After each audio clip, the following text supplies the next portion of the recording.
Hello friends, welcome back to all India foundation. ચલો દરેક મિત્રો ફાસ્ટ જોડાઈ ગયું. ફર્સ્ટ લેક્ચર છે એ દરેક કોર્સીસ માટે અવેલેબલ છે. ઓકે, ચલો બધા મિત્રો જોડાઈ જાય ત્યારબાદ આપણે થોડી ચર્ચા વિચારણા કરીશું. આજની જે બેચ સ્ટાર્ટ થઈ છે આપણી આરોગ્ય સેતુ, એ આરોગ્ય સેતુમાં તમને શું શું મળવા પાત્ર થશે એની બધી જ આપણે વિગતવાર ચર્ચા કરીશું આજે. અને એક ટોપિક છે, એ ટોપિક વિશે પણ આપણે ઘણું ખરું ભણીશું. તમારા બધા જે ડાઉટ હોય બધું જે હોય એ આપણે સોર્ટ આઉટ કરીશું આજે. અહીંયા ફર્સ્ટ લેક્ચર છે, તમને ઘણા બધા પ્રશ્નો હશે કે સર આ બેચમાં શું શું આવશે, બીજી બધી બેચ કરતા કઈ રીતે ડિફરન્ટ છે, એમને શું લાભ મળશે, કોર્સ ક્યારે પૂરો થશે, કઈ કઈ ફેકલ્ટીઝ હશે, કયા કયા સબ્જેક્ટ ભણાવવામાં આવશે, બધી જ ચર્ચા કરીશું. ચલો ક્લિયર? ચલો હજી 1 મિનિટ વેઇટ કરી લઈશું, ત્યાં સુધી બીજા બધા મિત્રો છે જોઈન થઈ શકે.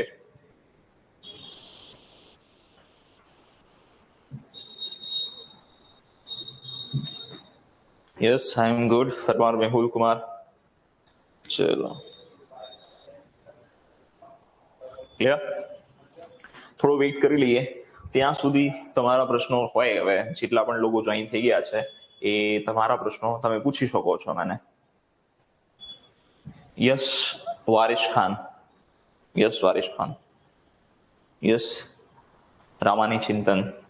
આઈ એમ ગુડ. ચલો બુકનો બધા બહુ વેઇટ કરે છે, હવે બહુ વેઇટ નહીં કરો તમને, 10 જ દિવસમાં તમને મળી જશે book. Chirag Sindhva contact number છે એ ક્લાસનો, નંબર વિઝિટ કરજો, તમે કોલ કરી શકો, સોલ્યુશન થઈ જશે એનું QR નું. ચલો ચલો, હર હર મહાદેવ, જય ભીમ, જય સીતારામ. ચલો આ લેક્ચર વિડીયોમાં રહેશે. યસ બરાબર, જેટલા પણ લેક્ચર હશે કદાચ તમે મિસ કરી દેશો તો એ બધા જ લેક્ચર તમને રેકોર્ડેડ સ્વરૂપે એપ્લિકેશનમાં મળી જશે. ડન? ચલો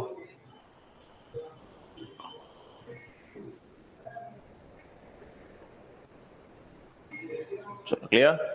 જય શ્રી રામ. હવે આપણે બેચ વિશે થોડું જોઈ લઈએ કે જે આરોગ્ય સેતુ બેચ છે તમારી,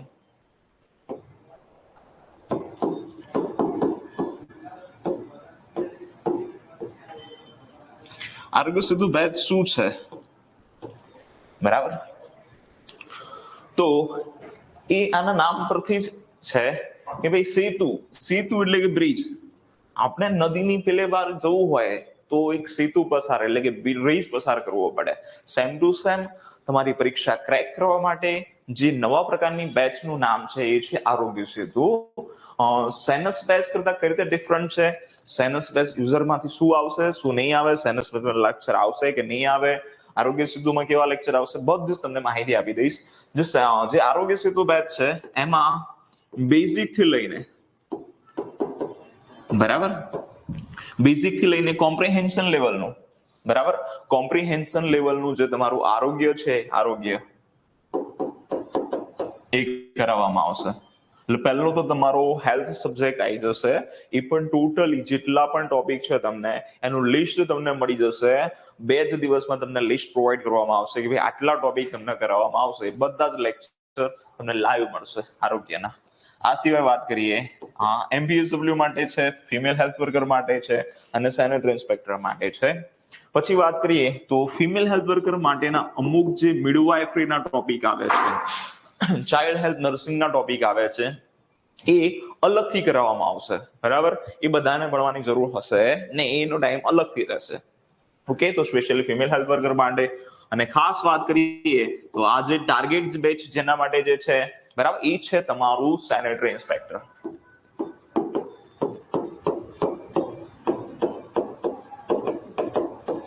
તો તાલુકા અને નગરપાલિકા સેનેટરી ઇન્સ્પેક્ટર તેમજ આવનારી તમામ મહાનગરપાલિકા સેનેટરી ઇન્સ્પેક્ટરનો ટોટલી જે ટેકનિકલ પોર્શન સંપૂર્ણ કોર્સ તમારો કરવામાં આવશે. આ સિવાય આ કોર્સ છે તમારો ટોટલી એ મુખ્ય સેવિકાને લગતો પણ હશે, એટલે મુખ્ય સેવિકાનો જે સિલેબસ છે એ પણ કવર કરશે. એમાં તમને શોર્ટ ઇંગ્લિશ મળી જશે કે ભાઈ મુખ્ય સેવિકા છે તો એમને કેટલા વિડીયો જોવાના, કેટલા વિડીયો નહીં જોવાના, એનું મુખ્ય સેવિકાનું આખું ફોલ્ડર અલગ હશે. એ જ રીતે ફિમેલ હેલ્થ વર્કરનું આખું ફોલ્ડર અલગથી હશે. એ જ રીતે સેનેટરી ઇન્સ્પેક્ટરનું ફોલ્ડર અલગ હશે. એ સેનેટરી ઇન્સ્પેક્ટરનું ફોલ્ડર એમાં જ તમારું મલ્ટીપર્પઝ હેલ્થ વર્કર આવી જશે, કારણ કે MPSW માં પણ સેનિટેશન આવતું હોય છે. એટલે આ બંનેનો તો મ્યુચ્યુઅલ જ રહેશે તમારે, બરાબર. ટોટલ આ 3 ભાગમાં શોર્ટિંગ થશે, એક female health worker, sanitary inspector અને મુખ્ય સેવિકા. ઓકે. આથી કેવું છે કે ઘણી વાર એવું થતું હોય છે કે મિક્સ બેચની અંદર કે મુખ્ય સેવિકાના ટોપિક તમને ભણાવવામાં આવતા હોય, ફિમેલ હેલ્થ વર્કરના તમને ભણાવવામાં આવે, તમારે જરૂરી ના હોય તો એ ટોપિક જે છે અલગ ટાઈમે કરાવવામાં આવશે, અથવા તો એ દિવસે જાણ કરી દેવામાં આવશે કે આજે ભાઈ મુખ્ય સેવિકાનો જ લેક્ચર છે, અથવા તો ફિમેલ હેલ્થ વર્કરનો જ લેક્ચર છે, અથવા તો સેનેટરી ઇન્સ્પેક્ટરનો જ લેક્ચર છે. એ તમને અગાઉથી જાણ કરી દઈશું. ઓકે. હવે વાત કરીએ બધું જ તમારા બેઝિક થી લઈને જેટલા પણ 40 થી 50 ટોપિક છે, 50 થી 50 ટોપિકનું લિસ્ટ તમને મળશે. જેટલા ટોપિક છે એ બધા જ ટોટલી લાઈવ કવરેજ તમને એનું મળશે, બરાબર. એક હેલ્થ અને સેનિટેશન. પછી વાત કરીએ આની અંદર તમને ખબર છે કે ગુજરાતી ગ્રામર પણ મહત્વનું છે, તો જે ગુજરાતી ગ્રામર છે એના પણ તમામ જે લાઈવ લેક્ચર છે એ તમને મળવા પાત્ર રહેશે. ત્યારબાદ વાત કરીએ તો ઇંગ્લિશ ગ્રામર છે. બહુ બધી તકલીફ પડે છે ભાઈ આમાં. ઇંગ્લિશ ગ્રામરમાં બહુ બધી તકલીફ પડે છે. જો ગુજરાતી છે તમને આપણા સાહેબશ્રી છે દીપક સાધુ દ્વારા કરવામાં આવશે. ત્યારબાદ જે ઇંગ્લિશ છે, ઇંગ્લિશમાં તમને ખબર છે કે તમારા માર્ક્સ આવતા જ નથી. તો તમારું જે લેવલ છે બેઝિક લેવલથી લઈને કોમ્પ્રિહેન્શન લેવલનું છે કે આપણી પરીક્ષાઓમાં પૂછાય છે, બરાબર. આપણી પરીક્ષાઓમાં પૂછાય છે એવું તમને ઇંગ્લિશ ગ્રામર પણ કરાવવામાં આવશે, બરાબર. એના જો ફેકલ્ટી છે એ ડોક્ટર હિતેશભાઈ છે, અને એ પોતે બરાબર કે ઇંગ્લિશ મીડિયમ સ્કૂલની અંદર હાલ એઝ અ ગવર્મેન્ટ ટીચર તરીકે સેવા આપી રહ્યા છે. ઓકે. ચલો ગોટ ઇટ. તો ગુજરાતી ગ્રામર થશે, ઇંગ્લિશ ગ્રામર થશે. પછી વાત કરીએ તો સાહેબ બધું થઈ જાય છે, પણ જીકે માં ક્યારેક માર્ક્સ આવે છે, ક્યારેક નથી આવતા. તો આ બેચની અંદર તમારું જીકે છે એ સંપૂર્ણ રીતે કરવામાં આવશે. જે તમારી પરીક્ષામાં પૂછાય છે ફિલ્ડની પરીક્ષા છે, એમ કે multipurpose health worker, female health worker, sanitary inspector, મુખ્ય સેવિકા, આની અંદર જીકે નું લેવલ જે જનરલ પરીક્ષા હોય છે એવું હાર્ડ નથી આવતું, બરાબર. પરંતુ સંપૂર્ણ તમારું જીકે કરાવીશું. જીકે ની અંદર તમારું શું આવી જશે? ગુજરાતનો ઇતિહાસ આવી જશે, ગુજરાતનો વારસો આવી જશે, ગુજરાતનો ભૂગોળ આવી જશે, બરાબર. આ સિવાય ગુજરાતનો ઇતિહાસ, ગુજરાતનો વારસો, ગુજરાતનો ભૂગોળ, ભારતનું ભૂગોળ ઉપર છેલ્લું આવશે. ભારતનું ભૂગોળ ઉપર છેલ્લું કરવામાં આવશે તમને. પછી વાત કરીએ કે શું કહેવાય બંધારણ મહત્વનું છે. બંધારણમાંથી ક્યારેક પ્રશ્નો તમારા આવી જતા હોય છે, તો ઇન્ડિયન પોલિટી છે એ તમને કવર કરવામાં આવશે. ત્યારબાદ બીજા વિષય જેમ કે કોમ્પ્યુટર છે, કોમ્પ્યુટર ખાસ કરવાનું હોય છે, કેમ કે કોમ્પ્યુટર તો ઓલમોસ્ટ પરીક્ષામાં આવતું હોય છે તમારું, તો કોમ્પ્યુટર કરવામાં આવશે, બરાબર. ત્યારબાદ બીજો અગત્યનો ટોપિક છે, તમારા 3 થી 4 માર્ક્સ એવરી એક્ઝામમાં હોય છે, જે છે કરંટ અફેર, બરાબર. જે છે તમારું કરંટ અફેર છે, બરાબર. કરંટ અફેર્સ તો એ પણ તમને કરવામાં આવશે, બરાબર. આ બધું જ આ જીકે ની જે ફેકલ્ટી છે એ પણ અલગ વેરિયસ ફેકલ્ટી છે. ખાસ કરીને તમને ઓલમોસ્ટ તમારા જે લેક્ચર આવશે એ મિતેશ શ્રીમાદી જે સર છે, બરાબર. એમને પોતે શું કહેવાય 5 વાર જીપીએસસી પ્રિલિમ પાસ કરેલી છે, એ પોતે તમને આ જીકે કવર કરાવશે. ઓકે. તો આટલા સબ્જેક્ટ તમને કવર કરવામાં આવશે. હવે આના સિવાય તમારી કોઈ ક્વેરી હોય તો પૂછી શકો. આ બેચનો જે ડ્યુરેશન છે, બરાબર, બેચનો ડ્યુરેશન રહેશે 4.5 મહિના. 4.5 મહિનાની અંદર આ સંપૂર્ણ કોર્સ પૂરો કરવામાં આવશે. વધીને એની અંદર 5 મહિના થઈ શકે. 5 મહિનામાં તમારો સંપૂર્ણ કોર્સ અમે પૂરો કરીશું, બરાબર. 5 મહિનાની અંદર તમારો સંપૂર્ણ કોર્સ પૂરો થશે. ત્યારબાદ આ બેચનો કોર્સની સમય વેલિડિટી છે, એની વેલિડિટી 1 વર્ષ છે. 1 વર્ષ સુધી એની ટાઈમ તમે વિડીયો જોઈ શકશો, બરાબર. જે મટીરિયલ્સ છે મટીરિયલ વાંચી શકશો, બધું જ તમને બરાબર આ મળવા પાત્ર રહેશે આ બેચની અંદર. હવે સેનસ બેચની વાત કરીએ તો સેનસ બેચની અંદર ઓલરેડી જે આરોગ્યના ટોપિક છે ઓલરેડી લાઈવ ચાલી ગયેલા છે. એની અંદર જે અમુક ટોપિક ખૂટતા હશે, મેં જે કહું કે તમને ટોપિકનું લિસ્ટ આપીશું, તો એ ટોપિકના જે લેક્ચર્સ છે સેનસ બેચની અંદર આવશે.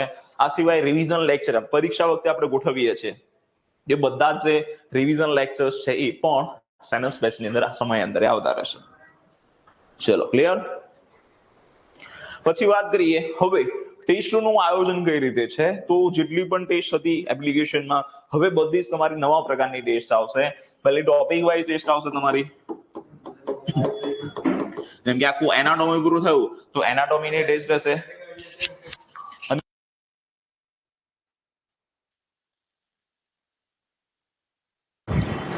ચલો, તો ટોપિક વાઇઝ ટેસ્ટ રહેશે. જેમ કે એનાટોમી છે તો એનાટોમી 50 માર્ક્સની કે 60 માર્ક્સની કે 70 માર્ક્સની તમારી ટોપિક વાઇઝ આખો સંપૂર્ણ ટોપિક પર એનાટોમી આખો, બરાબર. એ રીતે તમારી ટેસ્ટ રહેશે. જેમ કે પછી રોગો ચાલ્યા તો રોગોની સર્વત્ર ટેસ્ટ રહેશે, એનવીપીડીસીપી ચાલ્યો તો એનવીપીડીસીપીની ટેસ્ટ રહેશે. આ રીતે અલગ અલગ ટોપિક વાઇઝ તમારી ટેસ્ટ રહેશે. ત્યારબાદ તમને જે તે પરીક્ષા સમયે જે પરીક્ષા હશે પરીક્ષાના સિલેબસ મુજબ સમયાંતરે મોક ટેસ્ટનું પણ આયોજન કરવામાં આવશે, જે તદ્દન ફ્રીમાં રહેશે. આ સિવાય બરાબર, પછી વાત કરીએ તો મોક ટેસ્ટ તમારી આવશે. પછી 100 માર્ક્સની પણ તમારી અલગથી, જેમ કે ગુજરાતી ગ્રામર છે, ઇંગ્લિશ ગ્રામર છે, જીકે છે, બરાબર, જે આપણી પરીક્ષામાં આઈડલ પેપર હોય છે, એવા પણ તમને એની પણ ટેસ્ટ તમને મળવા પાત્ર રહેશે. ઓકે, ચલો. યસ અબીદ ખાન, હવે કોઈ ક્વેરી હોય તો જણાવી શકો. આઈધર આપણે લેક્ચરની શરૂઆત કરીએ. મારે તમને માહિતી આપવાની મેં તમને આપી દીધી છે. હજી કોઈ તમારી ક્વેરી હોય તો મને જણાવી શકો તમે.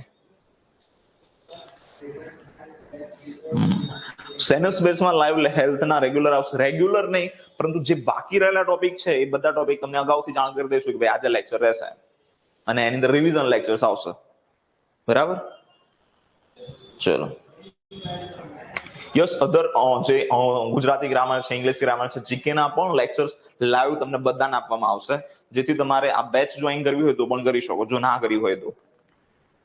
ઓકે,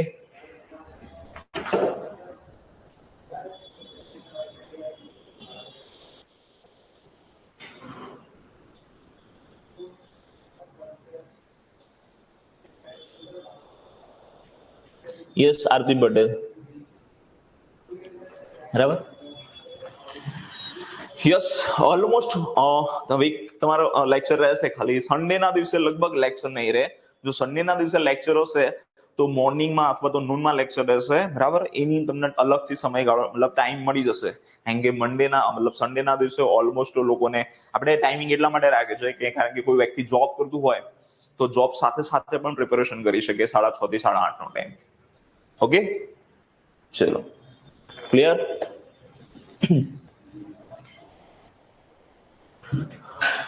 ચલો, હવે બીજું કે સેનસ બેચ યુઝર છે એમને ખાલી સેનસ જ બેચ રાખવી છે, એના માટે રિન્યુઅલ ઓફર આવશે. તો યસ, એના માટે રિન્યુઅલ ઓફર આવશે, જેની તમને 1 કે 2 દિવસમાં માહિતી મળી જશે. ઓકે, ચલો, ડન. આ કોર્સ સાથે તમને કોઈ પણ પ્રકારનું ફિઝિકલ મટીરિયલ પ્રોવાઈડ કરવામાં નથી આવતું, યાદ રાખજો. કોઈ પણ પ્રકારનું ફિઝિકલ મટીરિયલ મળવા પાત્ર રહેશે નહીં, એ તમારે અલગથી પરચેસ કરવાનું રહેશે. આઈધર આપણી બુક આવે છે તો બુક પણ અલગથી પરચેસ કરવાનું રહેશે, બરાબર. એવું લાગે તો એમાં ડિસ્કાઉન્ટ હશે તો તમને હું થોડું અલગથી આપવાનું ટ્રાય કરીશ, એવું શ્યોરિટી નથી આપતો, બરાબર, બટ એ અલગથી તમારું રહેશે. ક્લિયર? તો ચલો લેક્ચર સ્ટાર્ટ કરીએ. હવે આજનો લેક્ચર છે એ થોડો આપણો ટુ વે કોમ્યુનિકેશન વાળો રહેશે. ઓલમોસ્ટ આમાં કેવું છે, લાઈવ છે, લાઈવમાં ટુ વે કોમ્યુનિકેશન થોડું ડિફિકલ્ટ પડતું હોય છે, પણ આપણે આજનો જે લેક્ચર છે ટુ વે કોમ્યુનિકેશન કરીશું કે હું પ્રશ્નો પૂછીશ, તમે જવાબ આપશો, બરાબર. પછી ત્યારબાદ કાલથી આપણે મતલબ આજથી જ સ્ટાર્ટ કરીએ છીએ. પણ આજે જે ટોપિક છે એ મારે તમારું જે કહેવાય કે બેઝિક નોલેજ છે, બેઝિક નોલેજ તપાસવું છે, બરાબર. યસ, બધાને બુકની બહુ બરાબર છે જરૂરિયાત છે, આઈ નો, બરાબર. Don't worry about that. Book થોડા સમયમાં મળી જશે તમને, બરાબર. પ્રી બુકિંગ ચાલુ થઈ જશે 7 દિવસની અંદર. ચલો, ડન.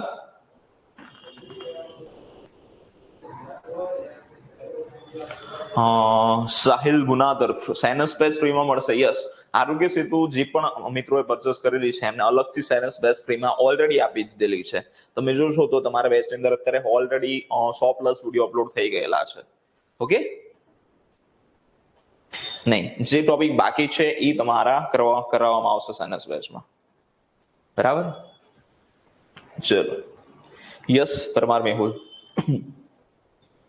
શ્યોરલી નેતાજી સોલંકી. સરખું જ રહેશે ગોહિલ રામસિંહ, બરાબર, એમાં કોઈ ફરક નહીં પડે.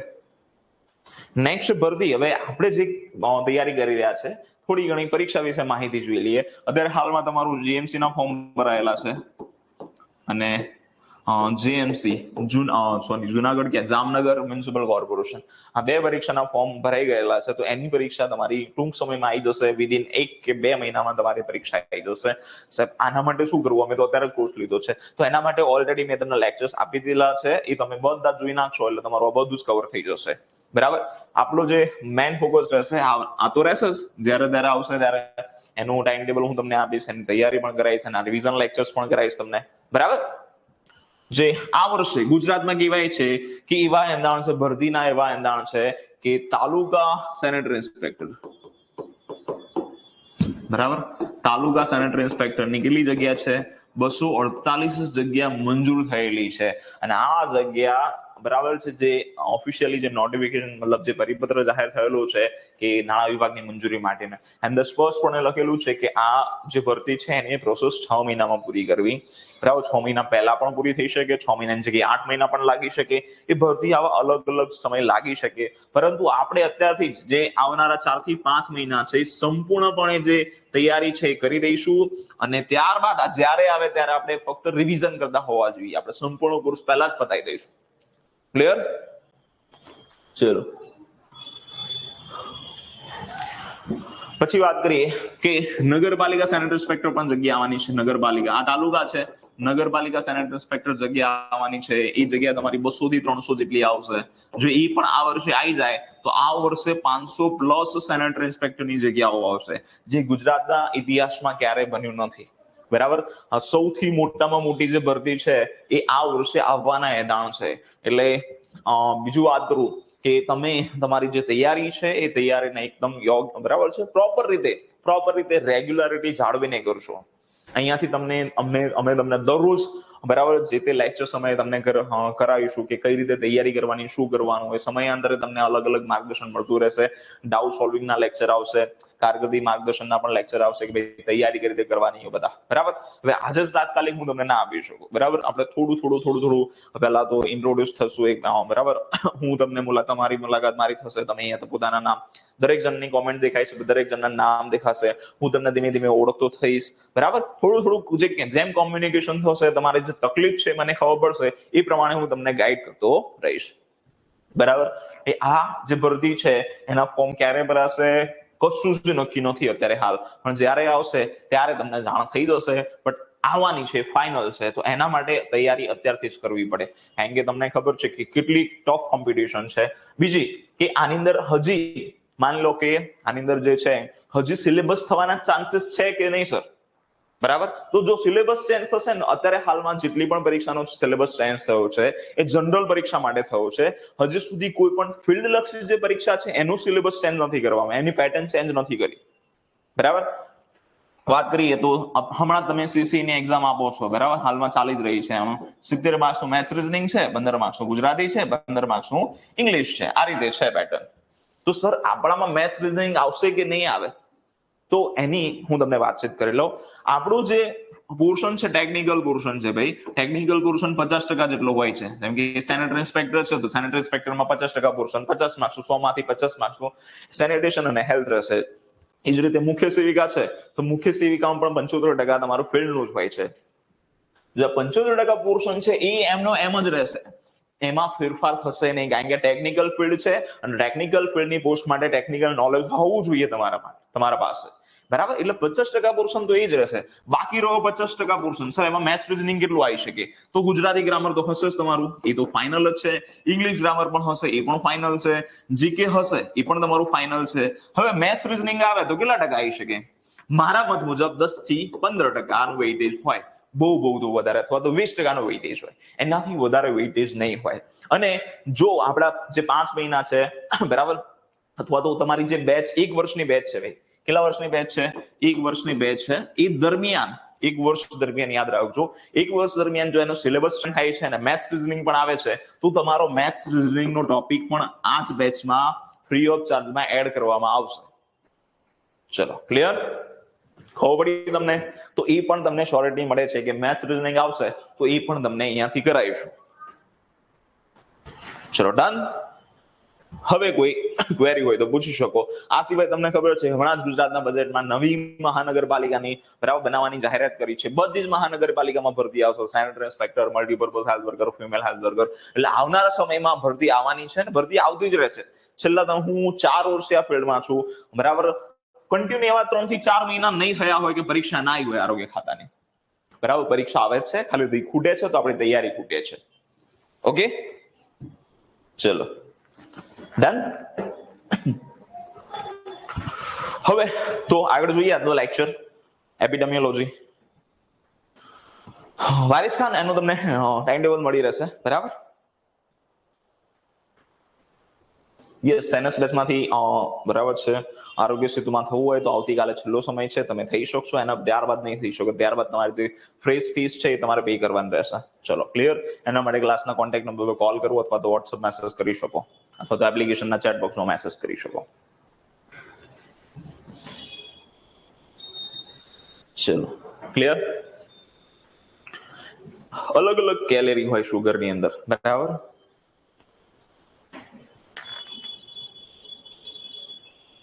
હવે બેચ લેવી તો કેટલા પૈસા થશે, કેટલું કઈ રીતે કરવાનું, બધી હું માહિતી નહીં આપું તમને. ક્લાસનો નંબર છે 8733963717 8733963717 પર કોલ કરશો તમને સમગ્ર માહિતી મળી જશે. ખાસ કરીને વોટ્સઅપ મેસેજ પણ કરી શકો, એપ્લિકેશનનો ચેટ બોક્સ એમાં પણ તમે મેસેજ કરી શકો. તમને સમયાંતરે એનો રિપ્લાય મળી જશે જરૂરથી. ચલો ક્લિયર. યસ સુનિલભાઈ બોલો, તમારો પ્રશ્ન શું છે? યસ, વારિસ ખાન મેં તમને કહી દીધું કે રેગ્યુલર નહીં રહે હેલ્થના, કારણ કે બીજા બધા ટોપિકના પણ લેક્ચર્સ આવશે. યસ, આની સાથે સાથે તમને સમયાંતરે બરાબર જે પેપર છે પેપરના સોલ્યુશન પણ હું તમને કરાવતો રહીશ મારી રીતે.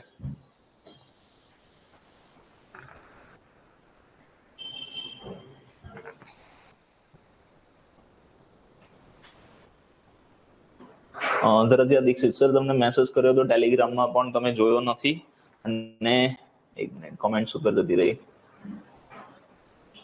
હું EMC-માં 8મા રેન્કે પાસ છું તો ખૂબ ખૂબ ધન્યવાદ બરાબર. જેટલા પણ રેન્કર્સ હોય છે તમને બધાને ખ્યાલ આવી ગયો છે કે ઓલ ઇન્ડિયા ફાઉન્ડેશન એપ્લિકેશન થી જોડાયેલા હોય છે. કારણ કે એવું નથી કે ભાઈ મારે હું બરાબર છે હું પાસ કરાવું છું, નો. વિદ્યાર્થીઓની મહેનત જ જવાબદાર હોય છે, પરંતુ જે અમે ક્વોલિટી બેઝડ કન્ટેન્ટ પ્રોવાઈડ કરીએ છીએ એ લઈને જો તમે તૈયારી કરશો તો જ્યાં તમારે જવાનું છે ત્યાં જલ્દીથી પહોંચી જશો તમે. Okay clear. યસ સુનિલભાઈ, ફરીથી પ્રશ્ન પૂછી શકો. ચલો હવે લેક્ચર સ્ટાર્ટ કરીએ તો પછી ક્વેરી ના હોય તો તમારી સ્પેશિયલ હેલ્થ નો કોર્સ લેવો હોય તો સાયન્સ બેચ લઈ શકો તમે.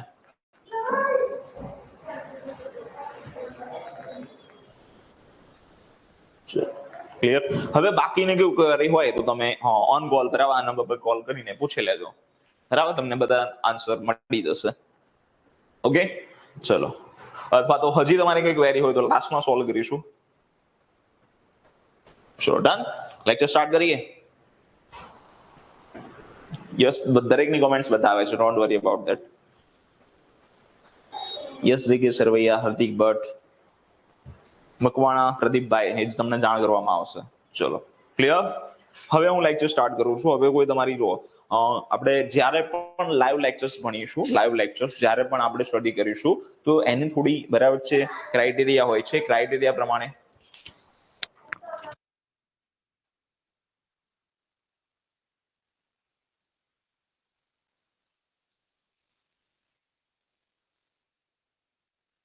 સૌરભ સિસોદિયા બતાવે છે. સુનિલભાઈ તમે પ્રશ્ન તમારો ફરીથી પૂછો. તમારો પ્રશ્ન ઉપર જતો રહે છે કમેન્ટ્સ બરાબર છે. 150 વિદ્યાર્થીઓ એક સાથે છે, કમેન્ટ્સ ફટાફટ ઉપર જતી રહેતી હોય છે. ક્લિયર. હવે આપણે લેક્ચર સ્ટાર્ટ કરીએ છીએ. લેક્ચર સ્ટાર્ટ કરતા પહેલા આપણે જોઈ લઈએ કે જે ટોપિક ચાલતો હશે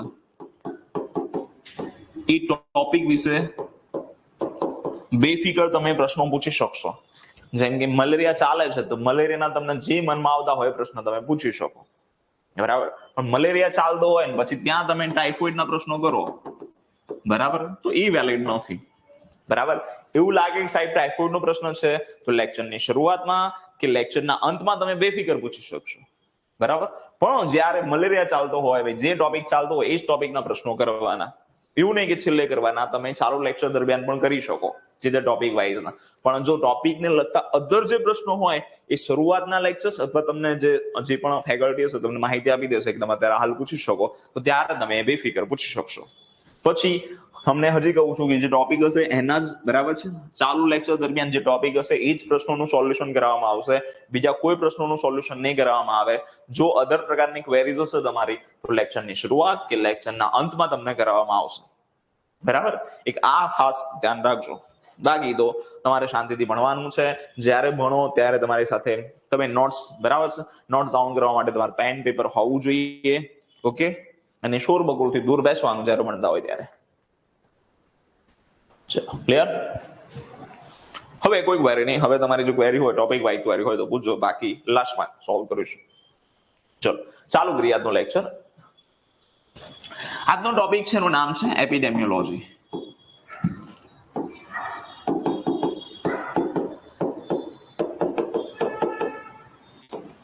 એપિડેમિયોલોજી. એપિડેમિયોલોજી કોને કહેવાય છે, બરાબર? તો રોગ, જે રોગ છે, રોગનું મૂળ એટલે કે રોગનો સ્ત્રોત. ભાઈ રોગ ક્યાંથી ઉદ્ભવ્યો છે એનો સ્ત્રોત અથવા તો મૂળ જાણવું, એનો ફેલાવો, રોગનો ફેલાવો કઈ રીતે થયો છે એ જાણવું, અને એનું નિયંત્રણ કઈ રીતે કરી શકાય રોગોનું, બરાબર. તો આના વિજ્ઞાનને આપણે એપિડેમિયોલોજી અથવા તો મહામારી વિજ્ઞાન અથવા તો રોગચાળા વિજ્ઞાન કહીએ છીએ. એપિડેમિયોલોજી અથવા તો મહામારી વિજ્ઞાન અથવા તો રોગચાળા વિજ્ઞાન કહીએ છીએ, રોગચાળાનું વિજ્ઞાન. ચલો, ક્લિયર.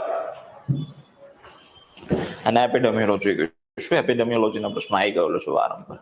આની અંદર બેઝિકલી આજે આપણે જે માહિતી છે એ અલગ અલગ માહિતી જોઈશું કે ભાઈ વાહક છે તો વાહક કોને કહેવાય, રિઝર્વાયર છે તો રિઝર્વાયર કોને કહેવાય, ફોમાઇટ્સ છે તો ફોમાઇટ્સ કોને કહેવાય, ક્રોનિક કેરિયર છે, ક્રોનિક કેરિયર છે કોને કહેવાય, એ બધી માહિતી.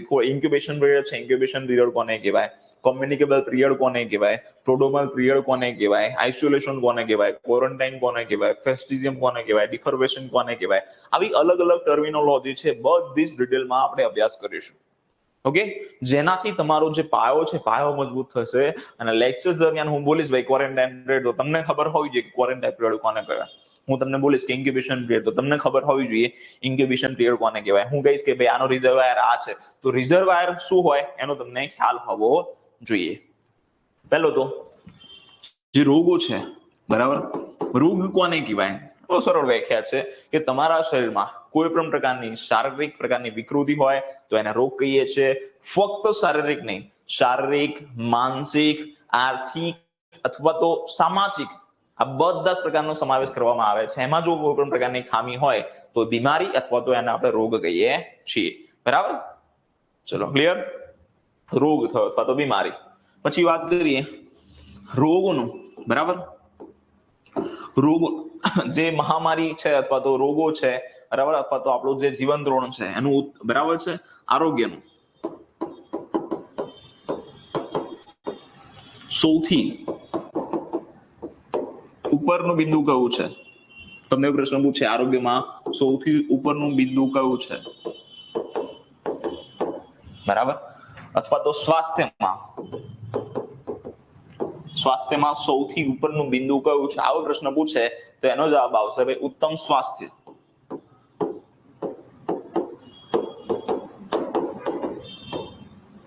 શું આવશે? ઉત્તમ સ્વાસ્થ્ય. ક્લિયર.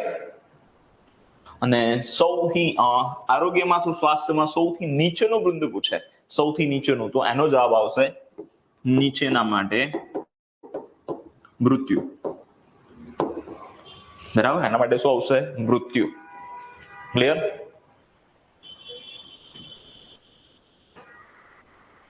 ચલો આગળ જોઈએ.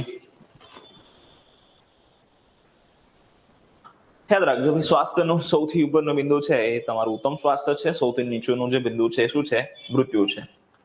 હવે રોગકારક કોને કહેવાય જોઈએ? રોગકારક એને આપણે એજન્ટ કહીએ છીએ. શું કહીએ છીએ? એજન્ટ. રોગકારક અથવા તો એજન્ટ કેવા છે, કોને? તો એના નામમાં છે ભાઈ, રોગકારક, રોગ કરનાર, જે તમને રોગ કરે, બરાબર, એને કહેવાય છે રોગકારક. એને શું કહેવાય છે? રોગકારક કહેવાય છે. આપણે અહીંયા જોઈશું કે રોગકારક ચેપી રોગો માટે શું, કોના માટે જોઈશું? ચેપી રોગો માટે વાત કરીએ છીએ તો ચેપી રોગો માટે જે રોગકારક છે બધા માઇક્રો ઓર્ગેનિઝમ છે.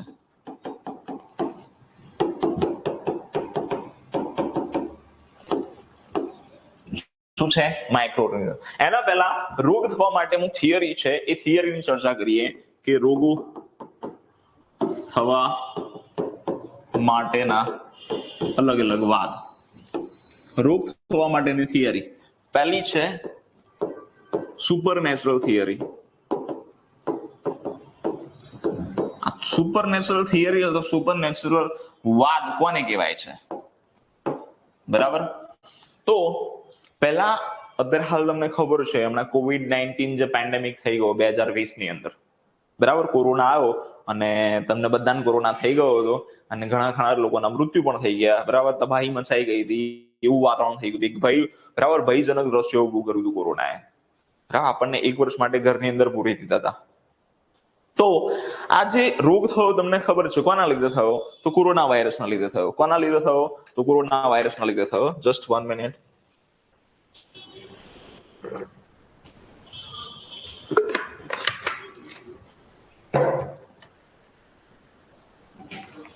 ચલો, તો બધાને ખબર છે કે કોરોના વાયરસના લીધે થયો, પણ આપણી પાસે ટેકનોલોજી છે, ઇલેક્ટ્રોન માઇક્રોસ્કોપ છે, ત્યારે વાયરસને જોઈ શકીએ છીએ. પણ પહેલા ઇલેક્ટ્રોન માઇક્રોસ્કોપ પણ નતું. ઇલેક્ટ્રોન માઇક્રોસ્કોપ શું? માઇક્રોસ્કોપ પણ નતું, બરાબર. લોકોને ખબર જ નથી કે ભાઈ આવું કોઈ વાયરસ જેવું હોય કે બેક્ટેરિયા જેવું હોય, બરાબર. જેટલા પણ રોગો થાય છે, વાયરસ, બેક્ટેરિયા, ફૂગ, પ્રજીવ, આ બધાના લીધે થાય છે. પણ પહેલા લોકોને આ જે માઇક્રો ઓર્ગેનિઝમ છે એના વિશે કઈ ખબર જ નથી. રોગ થાય તો એ લોકો એવું માનતા હતા કે ભાઈ આ તો દુષ્ટ આત્માનો ચેપ લાગેલો છે, આ તો ભૂત પ્રેતનો ચેપ લાગેલો છે, આ તો તમે પાછલા જન્મમાં જે ખરાબ કામ કર્યા છે એનું કર્મોનું પરિણામ છે, એવું બધા માનતા હતા. એને કહેવાય છે સુપરનેચરલ થિયરી. એને શું કહીએ છીએ આપણે? સુપરનેચરલ થિયરી કહીએ છીએ. ખબર પડી સુપરનેચરલ થિયરી કોને કહેવાય? તો પહેલાના જે લોકો છે એવું માનતા હતા જે પણ રોગ થાય છે એના માટે દુષ્ટ આત્મા, બરાબર છે, દુષ્ટ આત્મા જવાબદાર છે, કાં તો ભૂત પ્રેત જવાબદાર છે, કાં તો પાછલા જન્મનો, બરાબર છે, પાપ છે આ તમારું. એને આપણે કહીએ છીએ સુપરનેચરલ થિયરી. ચલો, ક્લિયર?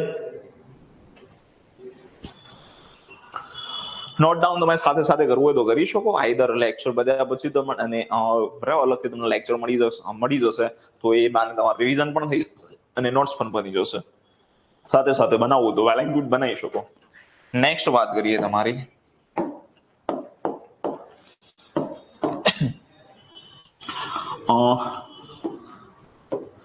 ઝોમ થિયરી. ઝોમ થિયરી. ઝોમ થિયરી શું છે? તો એક વ્યક્તિ, ફ્રાન્સનો વ્યક્તિ છે, એનું નામ છે લુઈસ પાસ્ચર, જેને આપણે ફાધર ઓફ માઇક્રોબાયોલોજી તરીકે ઓળખીએ છીએ, બરાબર. સૂક્ષ્મ જીવ વિજ્ઞાનના પિતા તરીકે કોણ ઓળખાય છે? તો લુઈસ પાસ્ચર. લુઈસ પાસ્ચર આવે છે ભાઈ, એ કહે છે ભાઈ જેટલા પણ રોગો થાય છે એના માટે જમ્સ જવાબદાર છે. જમ જવાબદાર અથવા તો જમ્સ જવાબદાર છે અથવા તો કીટાણુ જવાબદાર છે. શું જવાબદાર છે?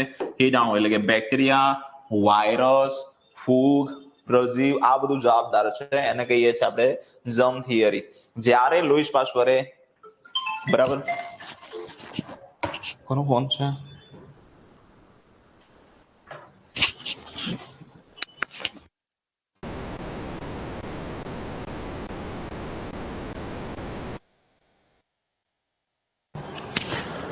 Sorry for ઇનકન્વીનિયન્સ.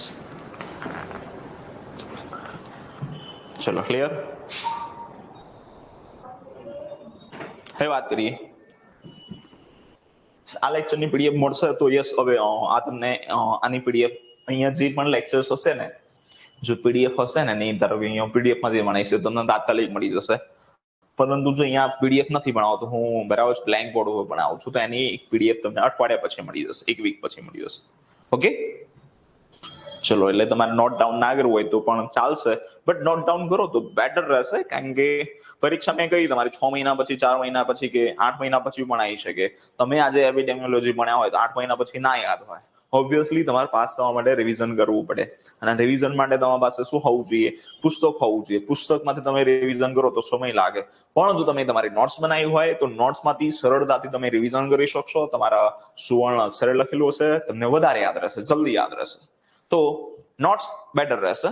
બરાબર, હું પ્રિફર કરું છું દરેક મિત્રોને કે નોટ્સ બરાબર બનાવો.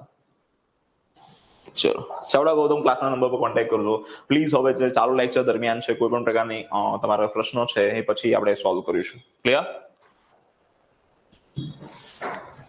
યસ, સંજય વાઘેલા. ચલો, ઝમ થિયરી કોણે આપી હતી? તો લુઈસ પાશ્વરે આપી હતી. કોણે આપી હતી?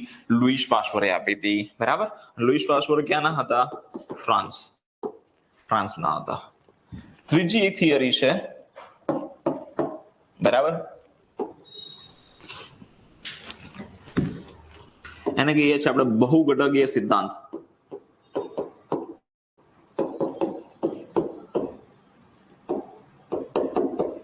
બરાબર, બહુઘટકીય સિદ્ધાંત કહીએ છીએ, અથવા તો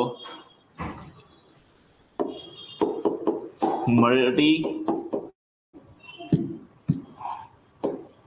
ફેક્ટોરિયલ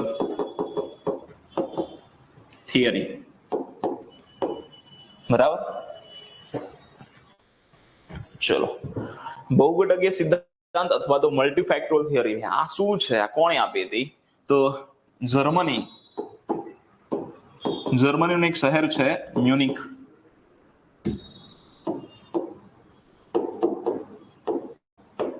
જર્મનીનું એક શહેર છે મ્યુનિક. બરાબર. એના એક સાયન્ટિસ્ટ હતા પેટન કોપર. બરાબર. આ પેટન કોપરે મલ્ટીફેક્ટોરિયલ થિયરી આપી હતી. જર્મ થિયરી ખબર પડી કે જેટલા પણ રોગો થાય છે એ કાં તો વાયરસ, કાં તો બેક્ટેરિયા, કાં તો ફૂગ, કાં તો પ્રજવી, એટલે કે જર્મ્સના લીધે થાય છે, કીટાણુના લીધે થાય છે. એવું કોણે કહ્યું હતું? તો લુઈસ પાશ્વરે કહ્યું હતું.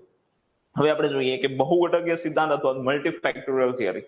જે મલ્ટીફેક્ટોરિયલ થિયરી છે કોણે આપી હતી? જર્મનીના મ્યુનિક શહેરના પેટન કોપરે આપી હતી. આ શું કહેવા માંગે છે? ભાઈ, રોગો થવા માટે એક કારણ નહીં પરંતુ બહુ બધા કારણ જવાબદાર છે. રોગ થવા માટે એક કારણ નહીં પરંતુ બહુ બધા કારણ જવાબદાર છે. જેમ કે આપણે જોઈએ કે ભાઈ કેન્સર, એમ કે ડાયાબિટીસ જોઈએ. બરાબર. તો ડાયાબિટીસ, તમે કહો ડાયાબિટીસ કઈ રીતે થાય છે? ચલો આન્સર આપો મને. ડાયાબિટીસ કઈ રીતે થાય છે? ચલો, બરાબર. આજનો લેક્ચર 2 વે કોમ્યુનિકેશન રહેશે. મેં તમને કહ્યું છે, તમને પ્રશ્ન પૂછીશ, તમારે જવાબ આપવાના રહેશે. ચલો, ડાયાબિટીસનું કારણ શું છે? બોલો. ને આની કોઈ સાલ યાદ નથી રાખવાની તમારે. ચલો, ઇન્સ્યુલિનનું પ્રમાણ ઘટવાથી, યસ, ગુડ. બરાબર. સુગર લેવલ વધી જવાથી, ગુડ. પછી યસ, બેટહાઉઝ-ઇવન, એ પણ બરાબર છે. ઇન્સ્યુલિનનો બરાબર છે, બરાબર છે. ઇન્સ્યુલિનની ખામી હોઈ શકે, ઇન્સ્યુલિનની ખામી ના હોય તો પણ થઈ શકે તમને. બરાબર. બેટહાઉઝ-ઇવન, યસ, બેટહાઉઝ-ઇવન મહત્વનું વસ્તુ છે. પછી વાત કરીએ, આનુવંશિક પણ છે ભાઈ. તમારા મધર ફાધર ન હોય તો તમને પણ થઈ શકે ભાઈ. તો ડાયાબિટીસ થવા માટે કેટલા બધા કારણો છે, બહુ બધા કારણો છે. પછી તમે ખરાબ લત, મતલબ એડિક્શન હોય, તમને આલ્કોહોલનું એડિક્શન હોય કે તમાકુનું એડિક્શન હોય, તો એના લીધે પણ લાંબા ગાળે કે આવી બધી બીમારીઓ તમને થઈ શકે. બરાબર. તમારી લાઈફસ્ટાઈલ, તમારું બેટહાઉઝ-ઇવન, બરાબર, ઇન્સ્યુલિન હોય, ઇન્સ્યુલિન પ્રમાણ ઓછું થઈ જવું અથવા તો ઇન્સ્યુલિનનું પ્રમાણ ઓછું ના થાય તો પણ તમને ડાયાબિટીસ થઈ શકે. બરાબર. આનુવંશિક પણ થઈ શકે. ઘણા બધા કારણો છે. ડાયાબિટીસ થવાના ઘણા બધા કારણો છે. તો ભાઈ આ જે બરાબર છે, રોગ થવા માટે એક કારણ જવાબદાર નથી, બહુ બધા કારણ જવાબદાર છે. એવું કોણે કહ્યું હતું? બરાબર, પેટન કોપરે કહ્યું હતું. અને એ થિયરી છે ને આપણે કહીએ છીએ બહુઘટકીય સિદ્ધાંત અથવા તો મલ્ટીફેક્ટોરિયલ ડિઝીઝ થિયરી. આ પ્રશ્ન કિડની સેનેટરી ઇન્સ્પેક્ટરમાં હતો. બરાબર. ચલો, યસ, વધારે ટેન્શન લેવાથી પણ થઈ જાય. બરાબર છે. હતાશા, ફ્રસ્ટ્રેશન હોય એના લીધે રોગો થઈ શકે, તમને ડાયાબિટીસ થઈ શકે. બરાબર. ચલો, clear? Yes, got it, I got it. ચલો, બરાબર. તો આ રોગોની 3 થિયરી તમારે યાદ રાખવાની છે. 3 થિયરી મેં તમને કરાવી દીધી. હવે આગળ જોઈએ.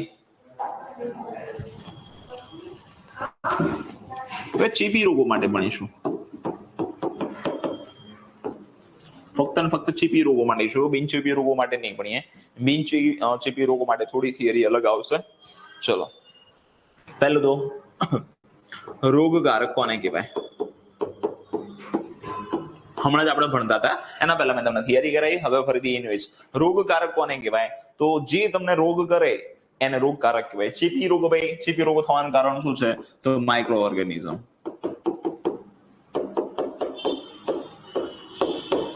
એટલે કે માઇક્રો ઓર્ગેનિઝમ એટલે સૂક્ષ્મ જીવ.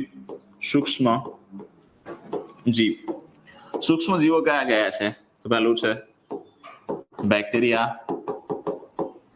બીજું છે વાયરસ, ત્રીજું છે ફંગી, બરાબર, ચોથું છે અલ્ગી, અને પાંચમું છે બરાબર બેક્ટેરિયા, વાયરસ, ફૂગ અને પ્રોટોઝોઆ. ગુજરાતી લખું છું તમને ખબર પડે. બેક્ટેરિયાને ગુજરાતીમાં આપણે જીવાણુ કહીએ. શું કહીએ છે? જીવાણુ. વાયરસને ગુજરાતીમાં આપણે વિષાણુ કહીએ છીએ. વિષાણુ, બરાબર. ફંગીને આપણે શું કહીએ છીએ? ફૂગ કહીએ છીએ. ફૂગ. અલ્ગીને આપણે કહીએ છીએ લીલ. લીલ. અને પ્રોટોઝોઆને આપણે કહીએ છીએ પ્રજીવ. તો આ બધા માઇક્રો ઓર્ગેનિઝમ છે, સૂક્ષ્મજીવો છે. સૂક્ષ્મજીવ વિજ્ઞાનના પિતા તરીકે હમણાં વાત કરી કે લુઈસ પાસ્ચર ઓળખાય છે, યાદ રાખજો. તો વાયરસ, બેક્ટેરિયા, ફૂગ, પ્રજીવ, આ બધાના લીધે રોગો થાય છે. ભાઈ ખાસ યાદ રાખજો, ભાઈ લીલના લીધે ખાસ કોઈ પણ પ્રકારનો રોગ ફેલાતો નથી જે કોમ્યુનિટીની અંદર, બરાબર.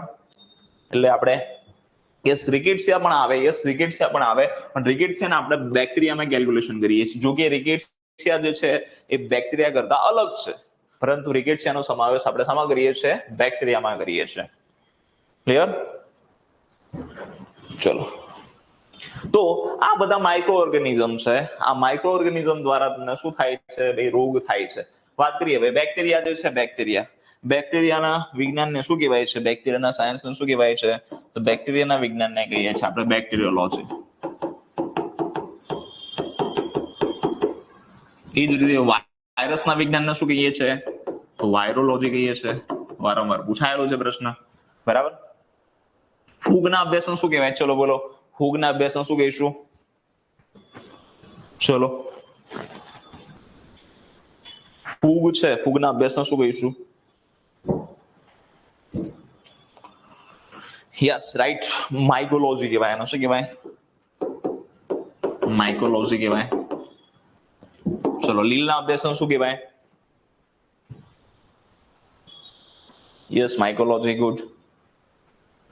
લીલના અભ્યાસને શું કહેવાશે? યસ, ગુડ, બરાબર. લીલના અભ્યાસને આપણે શું કહીશું? તો we can call it phycology. ફાઇકોલોજી, બરાબર. અને ચલો પ્રોટોઝોઆના અભ્યાસ, ભાઈ આ પ્રોટોઝોઆ છે, બરાબર. પ્રજીવના વિજ્ઞાનને શું કહેવાય? પ્રજીવના વિજ્ઞાનને શું કહેવાય?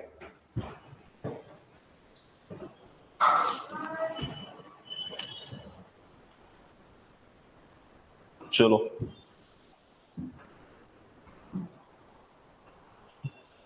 એન્ટોમોલોજી ના કહેવાય તુષાર પરમાર.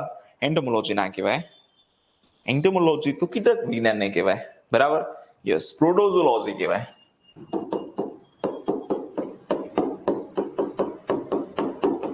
પ્રોટોઝોલોજી, બરાબર, પ્રોટોઝોલોજી કહેવામાં આવે છે. તો આ બધા દ્વારા તમને શું થાય છે? રોગો થાય છે. બેક્ટેરિયા, વાયરસ, ફૂગ, પ્રજીવ. લીલ વિશે આપણે અભ્યાસમાં, લીલથી અકસ્માત થતા હોય છે. લીલ દ્વારા શું થાય છે? અકસ્માત થતા હોય છે. સ્લીપ ખાઈ જવું કે આવું બધું તમને થતું હોય છે. લીલનો ઉપયોગ આપણે ફૂડ તરીકે પણ કરીએ છીએ.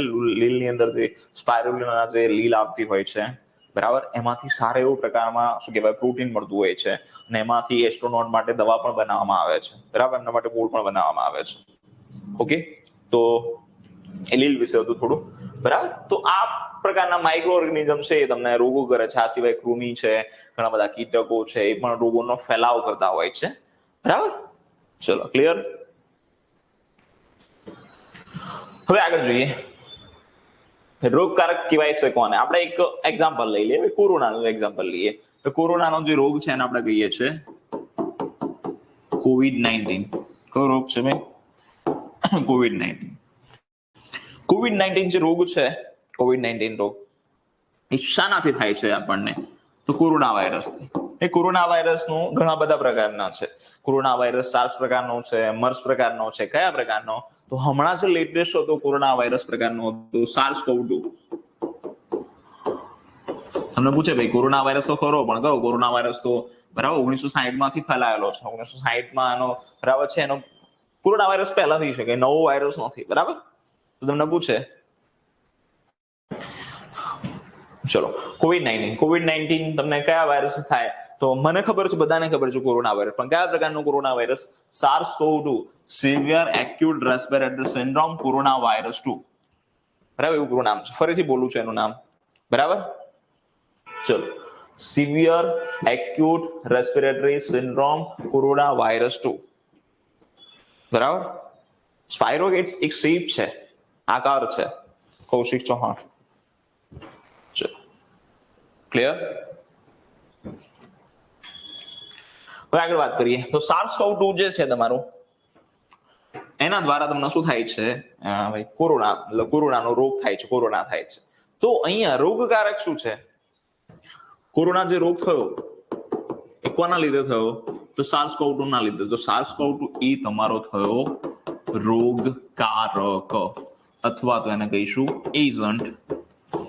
બરાબર, એને શું કહીશું? એજન્ટ. હવે બીજું એક એક્ઝામ્પલ લઈ લો, ટાઇફોઇડ. ટાઇફોઇડ રોગ થવા માટે શું જવાબદાર છે? તમને ખબર, ટાઇફોઇડ બેક્ટેરિયાથી થાય. કયા બેક્ટેરિયાથી થાય? ચલો, ટાઇફોઇડ તમને ખબર છે, 8મા ધોરણથી જ ભણી ગયેલા છે. ટાઇફોઇડ છે સાલ્મોનેલા ટાઇફી નામના બેક્ટેરિયાથી થાય. સાલ્મોનેલા ટાઇફી અથવા તો પેરાટાઇફી. તો સાલ્મોનેલા ટાઇફી અથવા તો પેરાટાઇફી આ બેક્ટેરિયા છે, એના દ્વારા શું થાય છે? ટાઇફોઇડ. તો હું તમને અહીંયા પૂછું ભાઈ, ટાઇફોઇડનો રોગકારક શું છે? ટાઇફોઇડનો એજન્ટ શું છે? તો તમારે સીધું જ બોલવાનું સાલ્મોનેલા ટાઇફી અથવા તો પેરાટાઇફી. ચલો ક્લિયર. રોગકારક ખબર પડી તમને? રોગકારક જે રોગ કોષ કરતો હોય, જે રોગ કરતો હોય એને આપણે શું કહીશું? બરાબર, રોગકારક કહીશું અથવા તો એજન્ટ કહીશું. રોગકારક અથવા તો શું કહીશું? એજન્ટ કહીશું. ક્લિયર. ચલો બરાબર. ટાઇફોઇડ નો રોગકારક શું છે? Salmonella typhi. ચલો, પોલિયો નો રોગકારક કોણ છે? બોલો.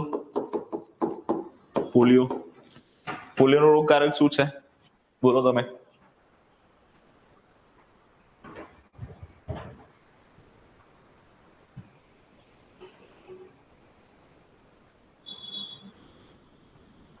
ચલો, પોલિયો નો રોગકારક શું છે?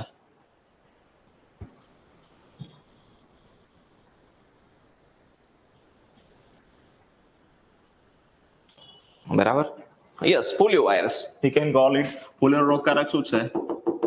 Polio virus. ચલો ક્લિયર. તો રોગકારક તમને ખબર પડી ગઈ. હવે આપણે એક એપિડેમિયોલોજિકલ ટ્રાયડ અથવા તો ટ્રાયેંગલ જોઈએ. બરાબર. એક ત્રિકોણ છે. બરાબર. એ ત્રિકોણની અંદર એક બાજુ અહીંયા છે રોગકારક, જેને આપણે એજન્ટ કહીએ છીએ. અહીંયા છે વાતાવરણ, એટમોસ્ફિયર અથવા તો એન્વાયરમેન્ટ. બરાબર, એન્વાયરમેન્ટ. અહીંયા છે તમારું હોસ્ટ. ગુજરાતીમાં કેવું હોય તો પરપોષી.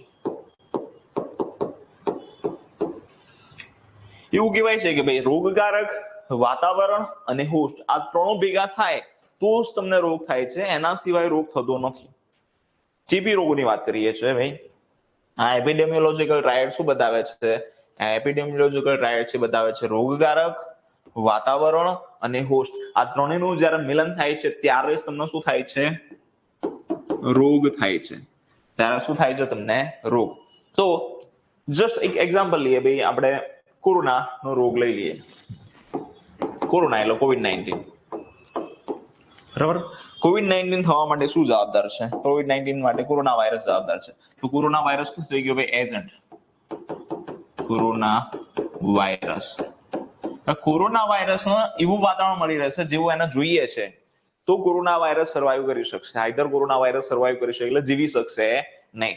જો એને અનુકૂળ વાતાવરણ મળે તો જ એની વૃદ્ધિ અને વિકાસ થાય, બાકી એનો વૃદ્ધિ વિકાસ થાય નહીં. કેમ કે બહુ હોટ ટેમ્પરેચર મળે, બહુ ગરમ ટેમ્પરેચર, તો કોરોના વાયરસનું મૃત્યુ થઈ જાય. શું થઈ જાય? કોરોના વાયરસનું મૃત્યુ થઈ જાય. તો ત્યાં કોરોના વાયરસ બરાબર છે, મૃત્યુ થઈ જાય તો એ પછી જે કોરોના વાયરસ છે, જે તે કોરોના વાયરસ, એનાથી રોગ ફેલાય નહીં, કારણ કે મરી ગયો. બરાબર. આપણે એક્ઝામ્પલ તરીકે લઈએ, ધારો કે બેક્ટેરિયા હોય તો બેક્ટેરિયા પણ આ જ રીતે થઈ શકે. તો કોરોના વાયરસને યોગ્ય વાતાવરણ મળી રહે છે, યોગ્ય વાતાવરણ મળે છે એટલે શું કરે છે? પોતાની વૃદ્ધિ અને વિકાસ કરે છે. પોતાની શું કરે છે? વૃદ્ધિ અને વિકાસ.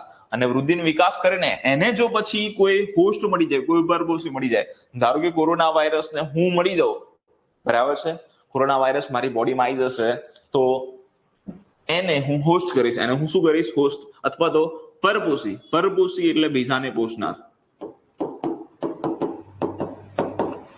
એ કોરોના વાયરસ પોષણ કોને મેળવશે? ક્યાંથી મેળવશે? તો મારી બોડીમાંથી. તો હું કોરોના વાયરસને પોષણ પ્રોવાઈડ કરીશ એટલે કહેવાય પરપોષી. એને શું કહેવાય? પરપોષી. બરાબર. તો આ ત્રણ ભેગા થાય ત્યારે શું થાય છે? રોગ થાય છે. માની લો કે કોરોના વાયરસ છે, વાતાવરણ પણ સારું છે, પણ એને કોઈ માણસ મળતો જ નથી, તો રોગ થશે ના. કોરોના વાયરસ છે, બધું બરાબર. ધારો કે ટીબી છે, ટીબી બીમારી, ટીબી ના બેક્ટેરિયા છે, ટીબીના બેક્ટેરિયાને યોગ્ય વાતાવરણ મળી ગયું કે ભાઈ વાતાવરણમાં સર્વાઈવ કરી શકે છે, વૃદ્ધિ વિકાસ કરે છે, અને એને શું મળી ગયું? કોઈ માણસ મળી ગયું, કોઈ પ્રાણી મળી ગયું, તો એ માણસ કે પ્રાણીને રોગ થશે. બરાબર. આઈધર રોગ થઈ શકશે નહીં. તો અહીંયા હોસ્ટ તરીકે કોણ કોણ આવી શકે? ભાઈ હોસ્ટ તરીકે માનવમાં પણ રોગો થઈ શકે, વનસ્પતિમાં પણ રોગો થઈ શકે, બરાબર, પ્રાણીઓમાં પણ રોગો થઈ શકે, કોઈ પણ હોઈ શકે અહીંયા. બરાબર. જે પણ સજીવ વસ્તુ હોય છે એમાં રોગ ફેલાતો હોય છે. બરાબર. અને આપણે યજમાન પણ કહીએ છીએ. આને શું કહીએ છીએ આપણે? યજમાન. યાદ રાખજો ભાઈ, ગુજરાતીમાં યજમાન પણ કહેવાય એને. ચલો, ક્લિયર? પણ આ જે એપિડેમિયોલોજીકલ ટ્રાયડ છે, ખાસ યાદ રાખજો, ફક્ત ચીપી રોગોને લાગુ પડે છે. આ એવું કહે છે ભાઈ, જ્યારે તો રોગકારક એટલે બેક્ટેરિયા, વાયરસ, પ્રજીવ અથવા કોઈ પણ પ્રકારનો સૂક્ષ્મજીવ એને વાતાવરણ મળી રહે અને એને જો હોસ્ટ મળી રહે તો તમારો રોગ થાય છે. બરાબર. તો શું થાય છે? તમારો રોગ થાય છે. આ એપિડેમિયોલોજીકલ ટ્રાયડ હતું. નવા પ્રકારનો જે છે એમાં ટ્રાયેંગલ હોય છે અને એની અંદર એક ચોથું વર્ડ છે તમારો મેન્શન કરેલો છે. તમારે યાદ રાખવાની જરૂર નથી, પણ જો ચોથું કદાચ પૂછે લે, ચોથું ઘટક, તો એ છે તમારું ટાઈમ, સમય. એ યોગ્ય સમય હોવો જોઈએ. બરાબર. સમય વીતી જાય તો કોરોના વાયરસ ઓટોમેટિક મરી જતો હોય, અથવા તો ટીબીના બેક્ટેરિયાનું જે આયુષ્ય હોય એ આયુષ્ય પ્રમાણે મરી જાય તો પછી રોગ ના થાય. એટલે ચોથું ઘટક કદાચ જો તમને પૂછી લે તો લખી શકો તમે સમય. બાકી ત્રણ ઘટક યાદ રાખવાના છે તમારે. રોગકારક એટલે અથવા તો એજન્ટ, બરાબર, વાતાવરણ અને હોસ્ટ. ચલો, ક્લિયર? અત્યાર સુધીમાં ત્રણ જ પૂછાયેલા છે. ટાઈમ તમારે પૂછાશે નહીં, કદાચ પૂછાઈ જાય તો. હવે આપણે જોઈએ વાહક. વાહક કોને કહેવાય અથવા તો વેક્ટર કોને કહેવાય? બરાબર. વાહક અથવા તો વેક્ટર કહીશું. ચલો, વાહક અથવા તો વેક્ટર કોને કહેવાય?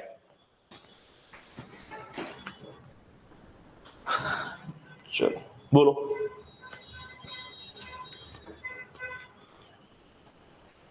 ચલો આન્સર આપો. વાહક કોને કહેવાશે?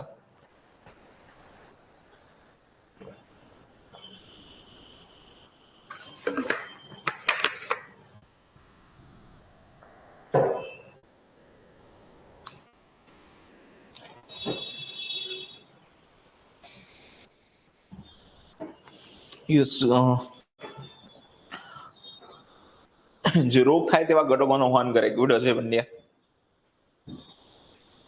બરાબર. Yes, good. આરતી પટેલ. બરાબર. તો જોઈએ વાહક ખરેખર વાહકની વ્યાખ્યા શું છે. તો જે પણ રોગકારકો છે એ રોગકારકો તમને ખબર પડી ગઈ શું હોઈ શકે. કાં તો બેક્ટેરિયા હોઈ શકે, કાં તો ફૂગ, કાં તો પ્રજીવ, કાં તો વાયરસ, કંઈ પણ હોઈ શકે. બરાબર. આ રોગકારકોનો એક જગ્યાએથી અથવા એક વ્યક્તિમાંથી અથવા તો એક પ્રાણીમાંથી અથવા તો એક સજીવમાંથી બીજા સજીવમાં ફેલાવો કરે છે. એટલે હું લખીશ કે એક જગ્યાએથી બીજી જગ્યાએ રોગકારકોનો ફેલાવો કરે. કોનો ફેલાવો કરે? રોગકારકોનો. તો એને આપણે શું કહીશું? વાહક કહીશું. તો શું કહીશું એને? વાહક. બરાબર. રોગનો ફેલાવો કરે છે એવું ના કહી શકાય, બરાબર છે, કહી શકાય, બટ મોસ્ટ પ્રિફરેબલ એની વ્યાખ્યા શું છે? રોગકારકોને એક જગ્યાએથી બીજી જગ્યાએ ફેલાવો કરે. જેમ કે માન લો કે કોઈને વાત કરો, મલેરિયા છે, મલેરિયા પોઝિટિવ દર્દી છે, અહીંયા કોઈ તંદુરસ્ત વ્યક્તિ છે, મચ્છરભાઈ ઉડતો ઉડતો આવે છે, મલેરિયા પોઝિટિવ વ્યક્તિને કરડે છે.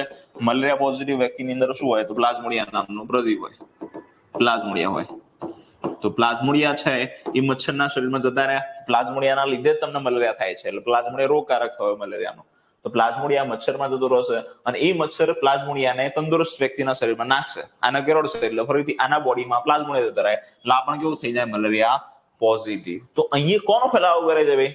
પ્લાઝ્મોડિયા જે છે રોગકારક, એનો એક વ્યક્તિમાંથી બીજી વ્યક્તિમાં ફેલાવો કરે, એને શું કહીશું? વાહક.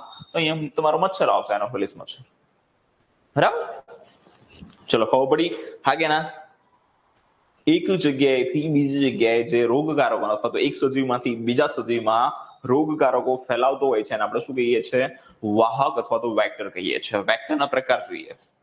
વેક્ટરના શું જોઈએ? પ્રકાર જોઈએ.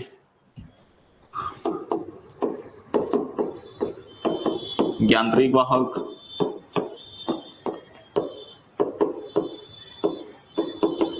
જૈવિક વાહક,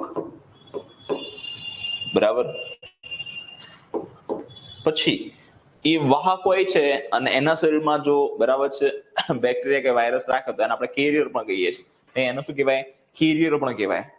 બરાબર. જે રોગકારકોને કેરી કરે, જે રોગકારકોને પોતાના શરીરમાં આશરો આપે, એને આપણે કેરિયર પણ કહીએ. શું કહીએ છીએ? કેરિયર. લખું છું અહીંયા, જે રોગકારકોને પોતાના શરીરમાં આશરો આપે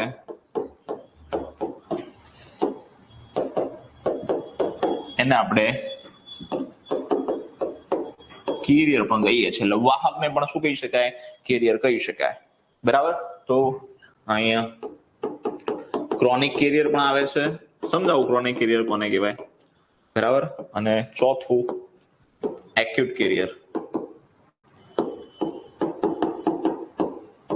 આવું પણ કહી શકાય. ચલો, યાંત્રિક વાહક, જૈવિક વાહક, એક્યુટ કેરિયર અથવા તો ક્રોનિક કેરિયર કોને કહેવાય જોઈએ. તો હમણાં જ આપણે એક્ઝામ્પલ લીધું, એ જ એક્ઝામ્પલ લઈએ ભાઈ. અહીંયા મલેરિયા પોઝિટિવ તમારો દર્દી છે, મલેરિયા પોઝિટિવ દર્દી છે એ બરાબર છે, અહીંયા બેઠો છે અને અહીંયા બાજુમાં કોઈ તંદુરસ્ત વ્યક્તિ બેઠો છે. હવે કોઈ મચ્છર આવે છે, ઉડતો ઉડતો ઉડતો ઉડતો ઉડતો મચ્છર આવે છે. મચ્છર કેવો છે ભાઈ? પહેલા તો બિનચેપી છે, મચ્છર ચેપી નથી. મચ્છર કેવો છે?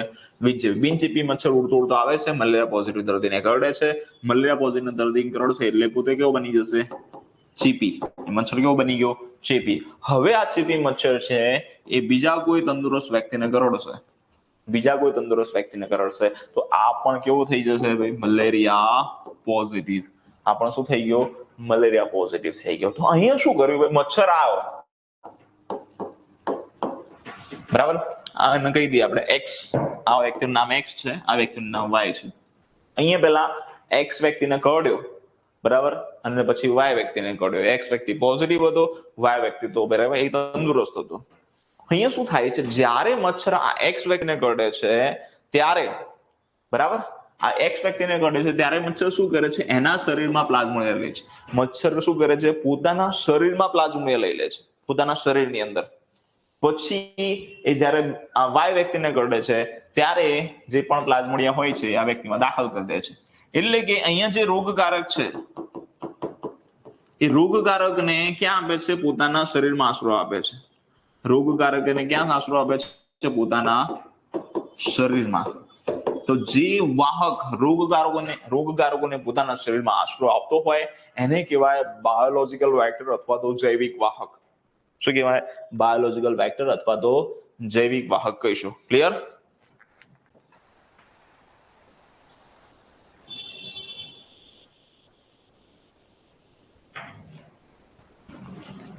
ચલો ડન. ખબર પડી? હા કે ના? Yes Alex Patel. ચલો, જે પણ રોગકારક હોય એના પોતાના શરીરમાં આશરો આપે તો એને કહેવાય જૈવિક વાહક. એટલે કે મચ્છર કેવો વાહક છે? જૈવિક વાહક છે. ચલો ગોટ ઇટ. જેને ખબર ના પડે તો મને પૂછી શકે. બરાબર. પછી વાત કરીએ જૈવિક વાહક પૂરું થઈ ગયું. હવે આપણે જોઈએ યાંત્રિક વાહક.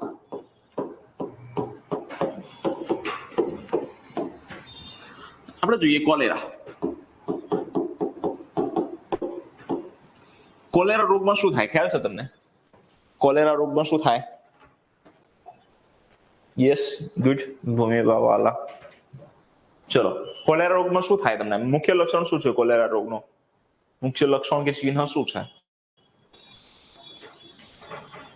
અથવા કી સાઇન પૂછે તમને કોલેરા રોગનો તો શું હોઈ શકે? યસ ડાયરિયા થાય. શું થાય? ડાયરિયા. પણ કેવા? રાઈસ વોટર સોલ, ભાતના ઓસામણ જેવા જાડા થઈ જાય એમાં. બરાબર. મચ્છર યાંત્રિક વાહક ના આવે, મચ્છર જૈવિક વાહકમાં આવે તુષાર પરમાર. બરાબર.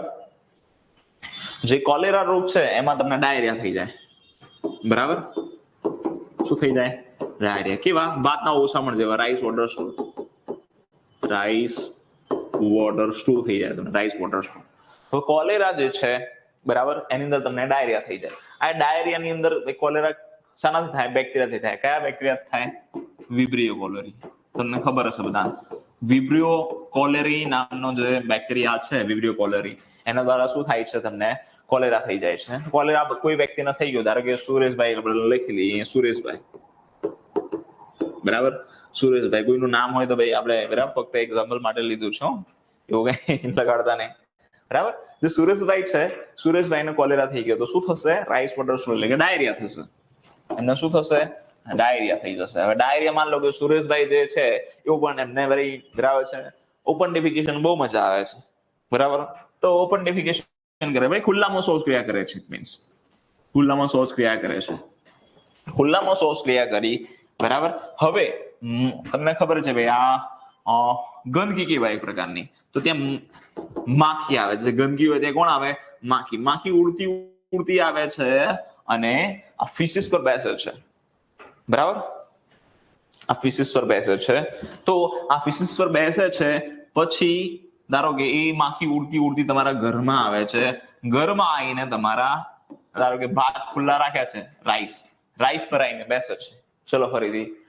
સુરેશભાઈ હતા, કોલેરા થઈ ગયો, એમને ડાયરિયા કર્યા, ઓપન ડિફિકેશન કર્યું. ઓપન ડિફિકેશનમાં ત્યાં જ બરાબર માખી આવીને બેસી. માખી આવીને બેસી તો એના બોડી જે ફિશિસ છે એ ફિશિસની અંદર બેક્ટેરિયા હોય. કયા બેક્ટેરિયા હોય? તો વિબ્રિયો કોલેરા બેક્ટેરિયા હોય. જેવી માખી આ મળ ઉપર બેસશે એવા બેક્ટેરિયા એના શરીર ઉપર ચોંટી જાય. બેક્ટેરિયા ક્યાં જાય? એના જે શરીર હોય એની બોડી ત્યાં ચીપકી જતા હોય, ચોંટી જતા હોય છે. એ માખી પછી એ જ માખી તમારા રાઈસ પર આવીને બેસી. તો અહીંયા જે બેક્ટેરિયા હતા એ બેક્ટેરિયા ટ્રાન્સમિટ થઈ ગયા તમારા ભાતની અંદર, તમારા રાઈસની અંદર. હવે આવા રાઈસ જો તમે ખાઓ તો તમારા બોડીમાં બેક્ટેરિયા આવી ગયો. કયો? વિબ્રિયો કોલેરી. એટલે તમને શું થઈ ગયો? તમને પણ શું થઈ જશે? કોલેરા રોગ થઈ જશે. તો અહીંયા માખીએ શું કર્યું? બેક્ટેરિયાને પોતાના શરીરમાં નથી લીધા ભાઈ. બેક્ટેરિયાને પોતાના શરીરમાં લીધા નથી, ખાલી એના બોડીએ ચોંટી રહ્યા. એટલે એને કહીશું મેકેનિકલ વેક્ટર અથવા તો એને કહીશું યાંત્રિક વાહક. યાંત્રિક વાહક અથવા તો મેકેનિકલ વેક્ટર. ચલો ગોટ ઇટ. ચલો ક્લિયર. ચલો ખબર પડી? હા કે ના? તો આપણે જોયું કે જૈવિક વાહક કોને કહેવાય, યાંત્રિક વાહક કોને કહેવાય. બરાબર. ભાટી રવિ જ્યારે આપણે ટાઇફોઇડ ભણીશું ત્યારે જોઈશું, બરાબર હે ને? ટાઇફોઇડમાં કઈ રીતે આંતરડામાં ચેપ લાગે છે. ચલો અહીંયા ભાઈ જે બેક્ટેરિયા જે છે એને પોતાના શરીરમાં આશરો આપ્યો મચ્છરની જેમ? તો ના, પોતાના શરીરની બહાર બેક્ટેરિયા હતા એટલે એને શું કહીશું? યાંત્રિક અથવા તો મિકેનિકલ વેક્ટર કહેવાય, બરાબર. જૈવિક વાહક, ચલો ફરીથી જૈવિક વાહક કરાવી દો. જે પણ વાહક હોય, કોઈ પણ બેક્ટેરિયા, વાયરસ, ફૂગપ્રજીવ એના પોતાના શરીરમાં આશરો આપે ને પછી ફેલાવે, બરાબર. જેમ કે માન લો કે મને કોરોના થઈ ગયો, મને શું થઈ ગયો? કોરોના. હવે હું છીંક ખાઉં, ભાઈ કોરોના મને થઈ ગયો તો મારા શરીરની અંદર શું હશે? કોરોના વાયરસ હશે, હા કે ના? કોરોના વાયરસ હશે અને હવે હું છીંક ખાઈશ તમારા સામે તો એ છીંકની અંદર કોરોના વાયરસ હશે અને તમારી બોડીમાં બરાબર ઇનડાઇજેસ્ટ થઈ જશે, તમારી બોડીમાં ટ્રાન્સમિટ થઈ જશે તો તમને કોરોના થઈ ગયો. તો હું અહીંયા થઈ ગયો કેવો વાહક થઈ ગયો? જૈવિક વાહક. હું કેવો વાહક? કેવો? જૈવિક વાહક. માન લો કે તમે અહીંયા બેઠા છો, બરાબર, તમે અહીંયા બેઠા છો, અહીંયા બેન્ચીસ છે, બેન્ચીસ પર છે ને કોરોના વાયરસ પડ્યો છે. હું આવું છું દોડતો અને અહીંથી કોરોના વાયરસ સીધો તમારા મોં ઉપર મારું, મારા શરીરમાં નથી લેતો, સીધો કોરોના વાયરસ લઈને સીધો તમારા મોં ઉપર મારું, એટલે કે કોરોના વાયરસ મારી બોડીમાં નથી હોતો, બહારથી બહાર ટ્રાન્સમિટ થાય છે, તો એને કહેવાય યાંત્રિક વાહક. જો શરીરમાં આશરો આપે તો જૈવિક વાહક, શરીરમાં આશરો ના આપે અને ફેલાવે તો યાંત્રિક વાહક કહેવાય. ચલો ક્લિયર?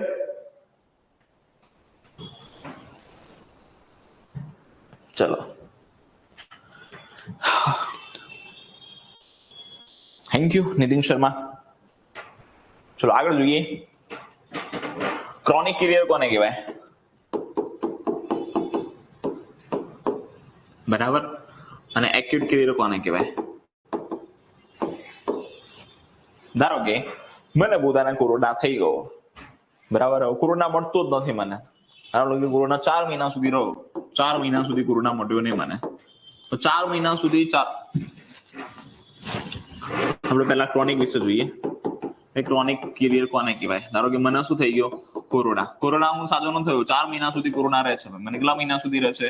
4 મહિના સુધી રહે છે. 4 મહિના સુધી કોરોના જ રહે છે, તો 4 મહિના સુધી મારા બોડીમાં શું હોય? કોરોનાનો શું હોય? વાયરસ હોય. જેટલી વાર હું છીંક કે ખાંસી ખાવ તેટલી વાર રોગનો શું થાય? રોગનો ફેલાવો. રોગનો ફેલાવો હું કરું છું, બરાબર. કોરોના વાયરસનો ફેલાવો હું કરીશ ને, છીંક કે ખાંસી કહીશ તો તમારા બોડીમાં કોરોના વાયરસ આવશે, તો હું વાહક કહેવાઉં. પણ લાંબો સમય 4 મહિના સુધી મળતો જ નથી મને કોરોના. 4 મહિના સુધી હું જેટલી વાર પણ વાર છીંકાવું છું એટલી વાર કોરોના વાયરસ તમારી બોડીમાં અથવા તો બીજા કોઈની બોડીમાં ટ્રાન્સમિટ થયા કરે, સતત થયા કરે છે. એટલે લાંબા ગાળા સુધી, કેવા ગાળા સુધી? લાંબા ગાળા સુધી કોઈ પણ જે વેક્ટર હોય છે એ રોગ ફેલાવે તો એને કહેવાય છે ક્રોનિક કેરિયર. શું કહેવાય? Chronic carrier. ખબર પડી? હા કે ના? બરાબર. લાંબા ગાળા સુધી કોઈ પણ વાહક રોગ ફેલાવે એને કહેવાય ક્રોનિક કેરિયર. ધારો કે આજે મને શરદી થઈ ગઈ. હવે શરદી તમને ખબર છે કે 2 દિવસમાં, મેક્સિમમ 3 દિવસમાં, કોઈને તો અઠવાડિયું પણ ચાલતું એની વાત નથી કરતો, કે જનરલી આંખમાં 1-2 દિવસમાં શરદી થતી હોય છે. ધારો કે મને આજે શરદી થઈ ગઈ, આજે તમે ક્લાસમાં આવ્યા, જોરથી છીંક ખાધી તો તમને શરદી થઈ ગઈ. હવે બીજા દિવસે હું સાજો થઈ ગયો, બીજા દિવસે હું કેવો થઈ ગયો? સાજો. છીંક ખાઈશ તો તમને શરદી થશે નહીં. એટલે મેં અહીંયા જે ફેલાવો કર્યો, શરદીનો ફેલાવો, એ થોડા સમય માટે જ કર્યો. જો રોગોનો ફેલાવો થોડા સમય માટે કરે જે વાહક, તો એને કહીશું એક્યુટ કેરિયર. એને શું કહીશું? Acute carrier. ચલો ક્લિયર? ક્રોનિક કેરિયર કોને કહેવાય? તો લાંબા સમય સુધી જે રોગોનો ફેલાવો કરે જે વાહક અથવા તો જે કેરિયર, એને ક્રોનિક કેરિયર કહીશું. ટૂંકા સમય માટે જે રોગનો ફેલાવો કરે એને આપણે એક્યુટ કેરિયર કહીશું. એ જ રીતે લાંબા ગાળાનો રોગ હોય, લાંબા ગાળાના રોગ એને ક્રોનિક રોગ કહેવાય. જે લાંબા સમય સુધી ચાલતા હોય, જેમ કે HIV છે, HIV એડ્સ છે, ડાયાબિટીસ છે, કેન્સર છે, આ બધા રોગો તમને લાંબા સમય સુધી ચાલે. આ બીમારી બહુ લાંબા સમય સુધી ચાલે, બરાબર. લાંબા ગાળાનો રોગ છે. પછી વાત કરીએ તો ટૂંકા ગાળાના રોગ, થોડા સમયમાં મટી જાય. ટૂંકા ગાળાના રોગ, ટૂંકા ગાળાના જે રોગ છે થોડા સમય માટે, જેમ કે શરદી છે તમને, કોલેરા. ભાઈ કોલેરા છે ને એ લાંબા સમય, ઘણીવાર લાંબા ગાળા સમય સુધી પણ ચાલતો હોય છે, બરાબર. તો તેને ક્રોનિક પણ કહેવાય ને એક્યુટ પણ કહેવાય. એટલે કે ટૂંકા ગાળાના, જેમ કે શરદી છે, શરદી તમને થોડા દિવસમાં મટી જાય. શરદી શું થઈ જાય? તમને થોડા દિવસમાં મટી જાય, તો એને આપણે કહીશું એક્યુટ રોગ. એક્યુટ ડિઝીઝ અથવા તો એક્યુટ રોગ, બંને પ્રશ્નો પૂછાયેલા છે. બરાબર. કોઈ પણ બરાબર ક્રોનિક કેરિયરનો કોઈ પણ પ્રકારનો ચોક્કસ સમયગાળો નથી હોતો, બરાબર, કે ના એક્યુટ બરાબર છે એક્યુટ કેરિયર હોય છે એનો પણ સમયગાળો હોય છે. ચલો, કમળો શામાં આવે? તો કમળો બંનેમાં આવશે ભાઈ, ક્રોનિકમાં પણ આવે ને એક્યુટ પણ આવે. કમળો તમે જુઓ ઘણી વાર 4 મહિના સુધી ચાલતો હોય, બરાબર. કમળો તમને 4 મહિના સુધી ચેપ લગાડે તો પછી કેવો કહેવાય? ક્રોનિક પણ કહેવાય. બરાબર. મલેરિયા, જો મેં તમને કહી દઉં કે કોઈ પણ રોગ હોય જો થોડા સમય માટે મટી જાય, થોડા સમય માટે જ હોય તો પછી એને ક્રોનિક શું કહેવાય?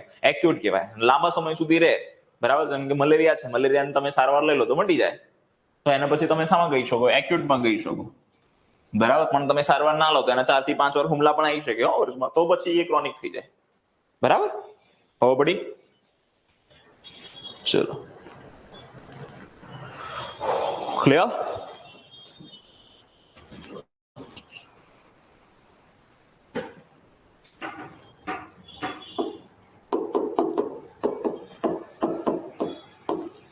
ચલો, ફોમાઇટ્સ કોને કહેવાય?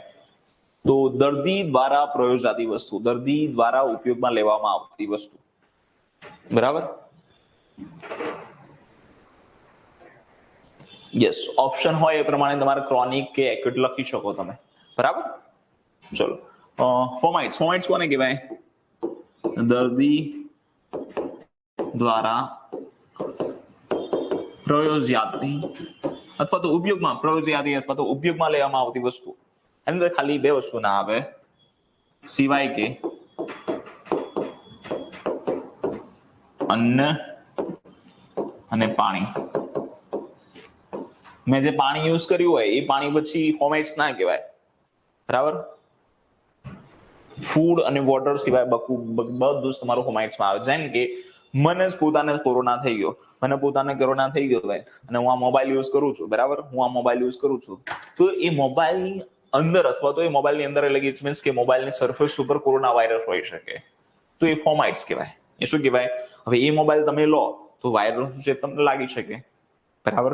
પછી હું જે બેડમાં સુઈ જાઉં છું ત્યાં પણ કોરોના વાયરસ હશે, એ જ બેડમાં તમે સુઈ જાઓ તો તમને પણ કોરોના વાયરસ થઈ શકે.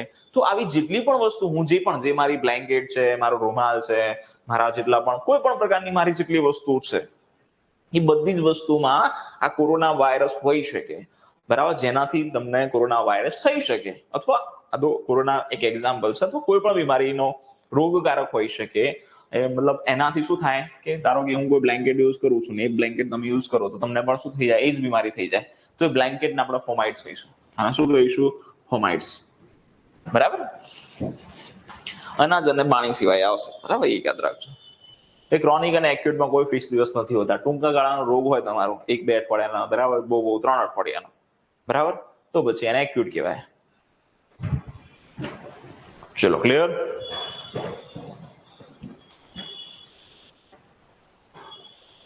આગળ વાત કરીએ. ફોમાઇટ્સ થઈ ગયું, યસ. હવે આપણે જોઈએ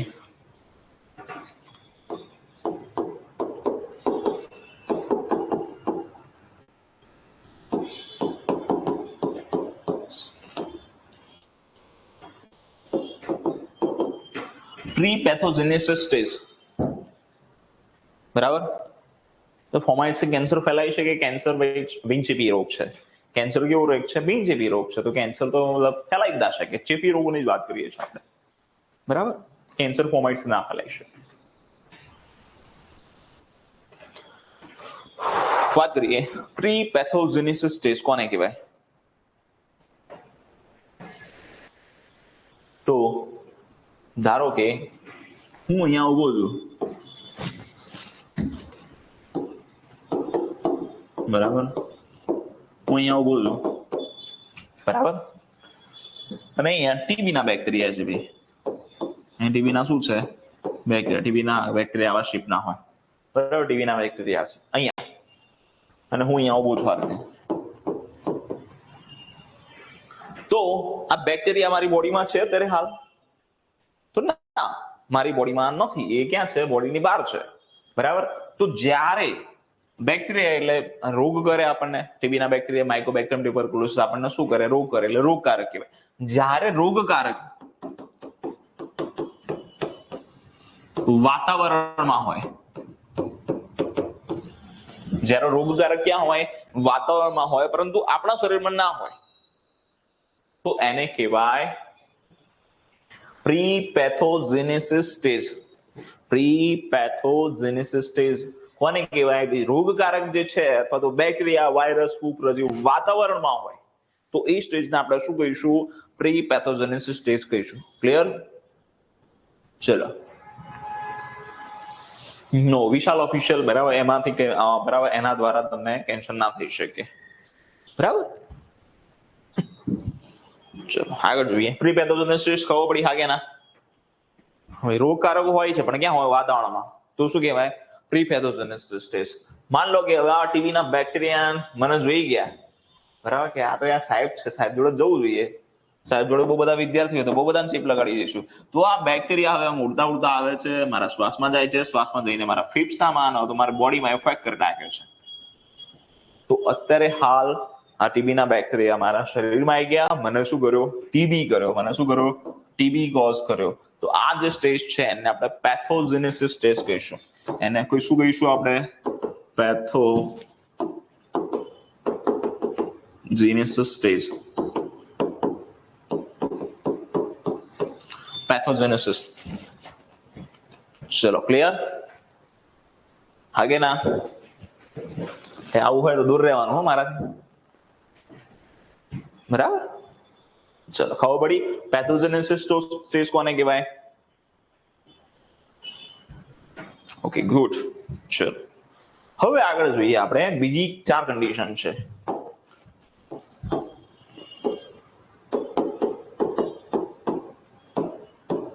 ફેસ્ટિઝિયમ,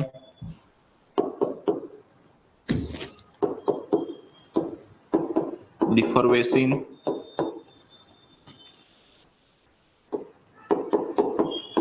કોન્વેલેશન અને નેક્સ્ટ છે ડિફેક્શન. 4 સ્ટેજ છે બીજા અલગ અલગ. ચલો, પહેલા પ્રી પેથોજેનેસિસ ખબર પડી ગઈ? હા કે ના? બરાબર, પ્રી પેથોજેનેસિસ ખબર પડી ગઈ? યસ. કે પ્રી પેથોજેનેસિસમાં શું હતા? કે બેક્ટેરિયા કે રોગકારક વાતાવરણમાં હતા. જો વાતાવરણમાંથી મારા શરીરમાં આવી ગયા તો આનો પેથોજેનેસિસ સ્ટેજ કહ્યું.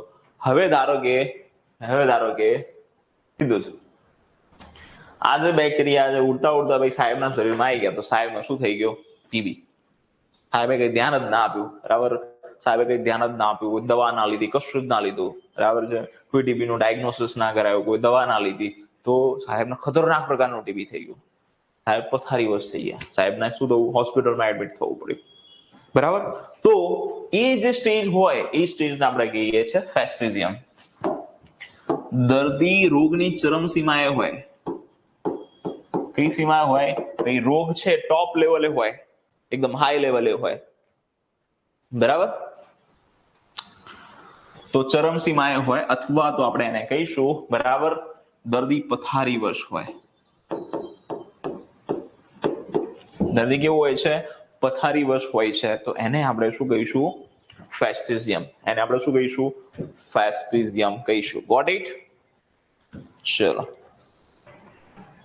દર્દી પથારીવશ છે, ચરમસીમાએ છે, તો એને આપણે શું કહીશું? ફેસ્ટિઝિયમ કહીશું. ક્લિયર? આગળ જોઈએ. હવે તો હોસ્પિટલમાં આવી ગયો, પથારીવશ થઈ ગયો. હવે મને ખતરનાક દુખે છે, બરાબર, મારું બોડી પેઇન થાય છે, ચેસ્ટ પેઇન થાય છે, આવું બધું થાય છે. તો મને હવે ઇન્જેક્શન આપશે દુખાવા નાશકના, બરાબર, એનાલ્જેસિક જે દવાઓ આપશે એનાથી મને દુખાવો ધીમે ધીમે ઓછો થશે. બરાબર, તો બરાબર, દર્દીને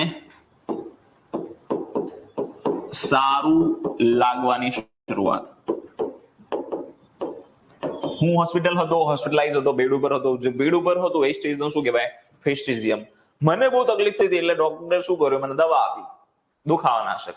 તો મને સારું લાગ્યું. રોગ મટ્યો છે ભાઈ? રોગ નથી મટ્યો, બરાબર, મને ખાલી શું લાગ્યું? સારું લાગ્યું. ચેસ્ટ પેઇન થતો તો ચેસ્ટની દવા આપી દીધી તો સારું લાગ્યું. તો દર્દીને સારું લાગવાની શરૂઆત એને કહીશું ડિફોર્મેશન. એને શું કહીશું? defervescing કહીશું. Got it? ચલો ક્લિયર. હવે ધીમે ધીમે મને ખબર, ડોક્ટરે ટેસ્ટ કરાયા બધા ટેસ્ટ, એટલે ખબર પડી ગઈ સાહેબને તો ટીબી છે. તો પછી ટીબી ની દવા શરૂ કરી. હવે શું ચાલુ કરી? ધીમે ધીમે ટીબી ની દવા. હવે ટીબી ની દવા હું લઉં છું તો ધીમે ધીમે ધીમે ધીમે ધીમે શું થશે? મારું જે રોગ છે એ રોગ મુક્ત થવાની શરૂઆત થશે. કારણ કે ખબર પડી કે ટીબી છે, ટીબી નું ડાયગ્નોસ કરાયું. હવે ટીબી ની દવા લઈશ તો ધીમે ધીમે રોગ મુક્ત થવાની શરૂઆત થાય. તો રોગ મુક્ત થવાની શરૂઆત, એને આપણે કહીશું કોન્વોલેસન્સ.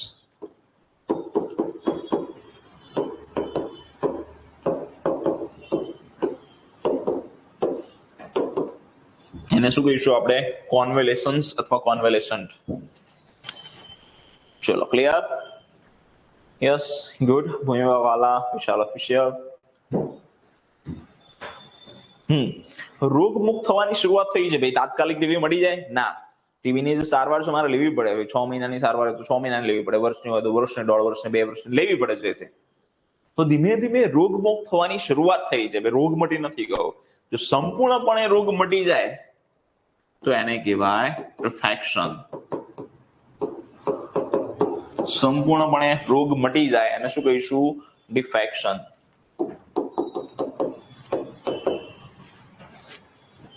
ચલો ક્લિયર? ફરીથી ફેસ્ટિઝિયમ. ફેસ્ટિઝિયમ બરાબર.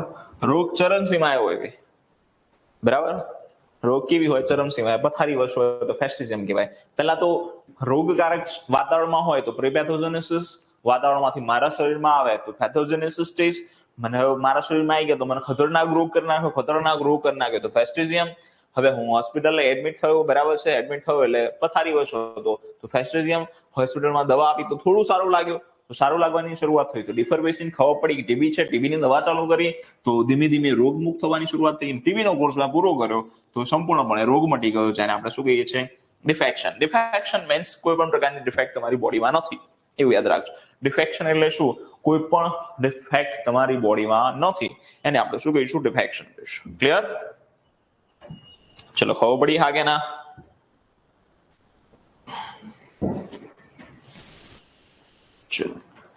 ચલો ક્લિયર? આમાં કોઈ ક્વેરી ખરી? યાદ રાખજો, વારંવાર પરીક્ષામાં પ્રશ્નો આવે છે. અહીંયાથી પણ આવે છે. ચલો આગળ જોઈએ આપણે. નેક્સ્ટ.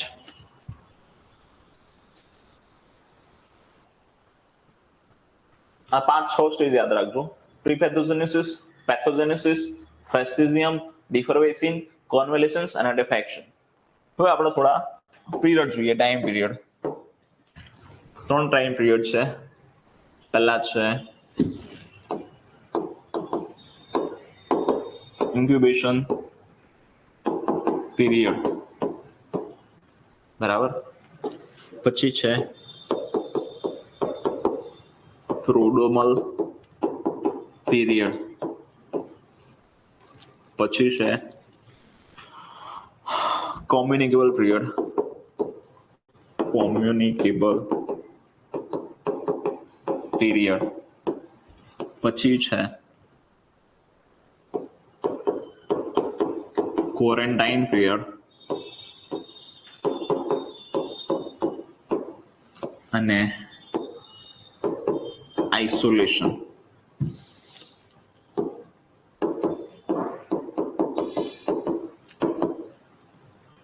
આ 5 પ્રકારના સમયગાળો જોઈશું આપણે. ચલો ક્લિયર? એનું તમારે ઇંગ્લિશ નેમ જ યાદ રાખવાનું, ગુજરાતી નેમ નથી યાદ રાખવાનું, બરાબર. ચલો હવે જોઈએ 5 period. Incubation period, prodromal period, communicable period, quarantine period અને આઇસોલેશન. હવે આપણે જોઈએ પહેલા જ ઇન્ક્યુબેશન પીરિયડ.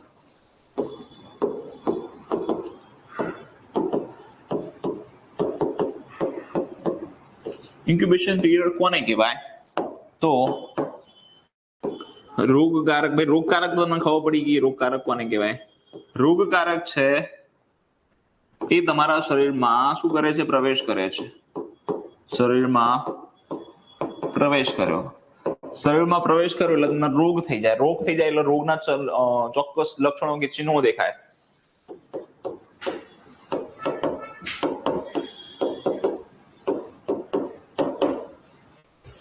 રોગકારક તમારા શરીરમાં પ્રવેશ કરે છે અને તમને જે તે રોગના ચોક્કસ લક્ષણો કે ચિહ્નો દેખાય, આ વચ્ચેના સમયગાળાને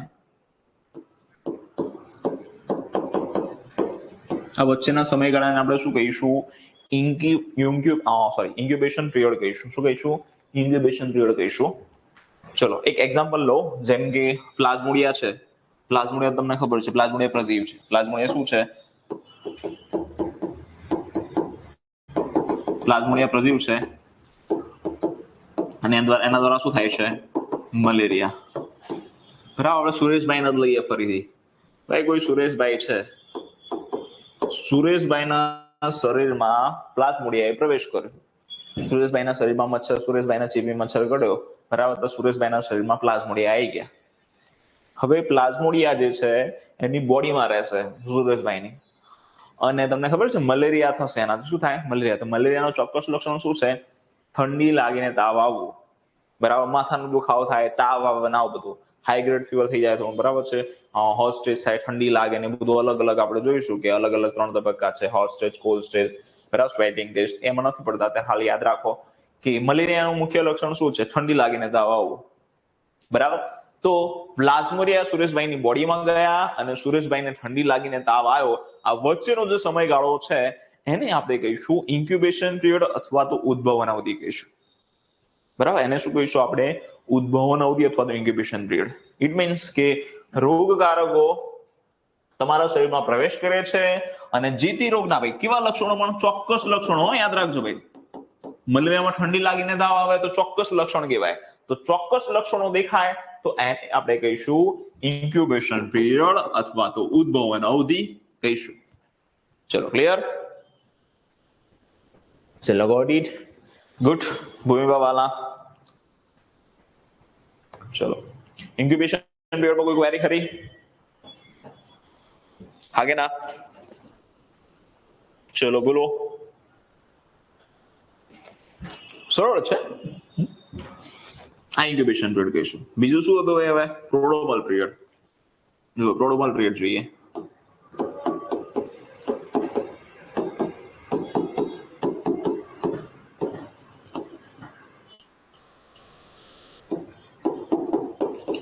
રોગકારકો, ત્યાં પણ રોગકારકો હતા, શરીરમાં પ્રવેશ કરે ત્યાં પણ પ્રવેશ કરતા હતા, પણ અહીંયા શરૂઆતના 1 થી 3 દિવસ અથવા તો 1 થી 4 દિવસ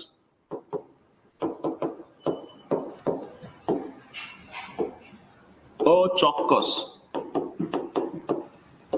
લક્ષણો કે ચિહ્નો દેખાય એને આપણે કહીશું પ્રોડ્રોમલ પીરિયડ. ચલો ફરીથી સમજાવું છું. ઇન્ક્યુબેશન પિરિયડ સમજાવું. ઇન્ક્યુબેશન પિરિયડ બરાબર. રોગકારકો શરીરમાં પ્રવેશ્યા અને જે તે રોગ હોય એ રોગના ચોક્કસ લક્ષણો કે ચિહ્નો દેખાય. બરાબર. આ વચ્ચેના સમયગાળાને ઇન્ક્યુબેશન પિરિયડ કહીએ છીએ. પણ પ્રોડ્રોમલ પિરિયડ કોને કહેવાય? જે તે રોગના રોગકારકો હોય, રોગકારકો શરીરમાં પ્રવેશે શરૂઆતના 1 થી 3 દિવસ અથવા 1 થી 4 દિવસ. એ આનો ફિક્સ જ છે. શરૂઆતના 1 થી 3 દિવસ, 1 થી 4 દિવસ તમને અચોક્કસ લક્ષણો કે ચિહ્નો દેખાય. બરાબર. તો એને આપણે કહીશું બરાબર પ્રોડ્રોમલ પિરિયડ. ઇટ મીન્સ કે ધારો કે પ્લાઝ્મોડિયા તમારી બોડીમાં ગયો તો તમને કંઈક અલગ અલગ અજીબ જ લાગે. બરાબર. તમને અલગ જ લાગે કે બેચેની જેવું લાગે ને બધું લાગે. અચોક્કસ લક્ષણો કે ચિહ્નો દેખાય કે ધારો કે રેશિસ થઈ જાય, ફુલ્લા થઈ જાય, વોટેવર કોઈ પણ પ્રકારે અચોક્કસ લક્ષણો દેખાય શરૂઆતના 1 થી 4 દિવસમાં. જેવો બેક્ટેરિયા, વાયરસ, ફૂગ કે પ્રજીવ તમારી બોડીમાં ટ્રાન્સમિટ થાય એવું તમને અચાનકથી તમને તાવ આવી ગયો. બરાબર. શરૂઆતના 1 થી 3 દિવસમાં જે અચોક્કસ લક્ષણો દેખાય જેના પરથી ખબર ના પડે તમને કઈ બીમારી છે, એવા લક્ષણો કે ચિહ્નો દેખાય જેના પરથી તમને ખબર ના પડે કે તમને ભાઈ કોરોના છે કે મલેરિયા છે, એવું અનુમાન પણ ના લગાવી શકાય. તો આને બરાબર શું કહીએ છીએ આપણે? પ્રોડ્રોમલ પિરિયડ કહીએ છીએ. ચલો ક્લિયર? ચલો ઇન્ક્યુબેશન પિરિયડ ખબર પડી? હા કે ના? પ્રોડ્રોમલ પિરિયડ ખબર પડી? ઇન્ક્યુબેશન પિરિયડ અને પ્રોડ્રોમલ પિરિયડમાં એક જ ફરક છે. જો ઇન્ક્યુબેશન પિરિયડમાં પણ રોગકારકો શરીરમાં પ્રવેશ કરતા હતા. અહીંયા લખું છું પહેલા ઇન્ક્યુબેશન પિરિયડ. ઇન્ક્યુબેશન પિરિયડમાં રોગકારકો શરીરમાં પ્રવેશ કરે અને ચોક્કસ લક્ષણો દેખાય. કેવા લક્ષણો દેખાય? ચોક્કસ લક્ષણો. આ સમયગાળો કોઈ પણ હોઈ શકે. 1 વીક, 2 વીક, 3 વીક, 4 વીક, 1 મહિનો, 2 મહિનો, 4 મહિના, 6 મહિના, 8 મહિના, વર્ષ, 2 વર્ષ, 5 વર્ષ, ગમે તેટલો હોઈ શકે. બરાબર, એ અલગ અલગ રોગ પ્રમાણે અલગ અલગ હોય છે. હવે આપણે જોઈએ પ્રોડ્રોમલ. પ્રોડ્રોમલ પિરિયડમાં પણ રોગકારકો તમારા શરીરમાં પ્રવેશ કરે છે અને ત્યાં કેવા લક્ષણો દેખાય છે? ચોક્કસ નહીં પરંતુ અચોક્કસ. અને એનો સમયગાળો ફિક્સ છે, શરૂઆતમાં 1 થી 4 દિવસ અથવા 1 થી 3 દિવસ. તો એને આપણે કહીશું પ્રોડ્રોમલ પિરિયડ કહીશું. એને શું કહીશું? પ્રોડ્રોમલ પિરિયડ કહીશું. Got it? ચલો, તો આપણે જોયું ઇન્ક્યુબેશન પિરિયડ જોઈ લીધું, પ્રોડ્રોમલ પિરિયડ જોઈ લીધું. હવે જોઈએ આપણે કોમ્યુનિકેબલ પિરિયડ જોઈએ. એના નામમાં જ છે, જો કોમ્યુનિકેબલ પિરિયડ એના નામમાં જ છે કોમ્યુનિકેબલ. તમને ક્યાંક ને ક્યાંક કોમ્યુનિટી લાગશે લખેલું, કોમ્યુનિટી. તો જ્યાં સુધી કોમ્યુનિટીમાં ફેલાવો કરી શકે. સાહેબ શું ફેલાવો કરી શકે? તો રોગ. સમજાવું તમને. ધારો કે મને કોરોના થઈ ગયો, જસ્ટ 1 મિનિટનો હોલ્ડ લઈશું, વેઇટ.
ચલો,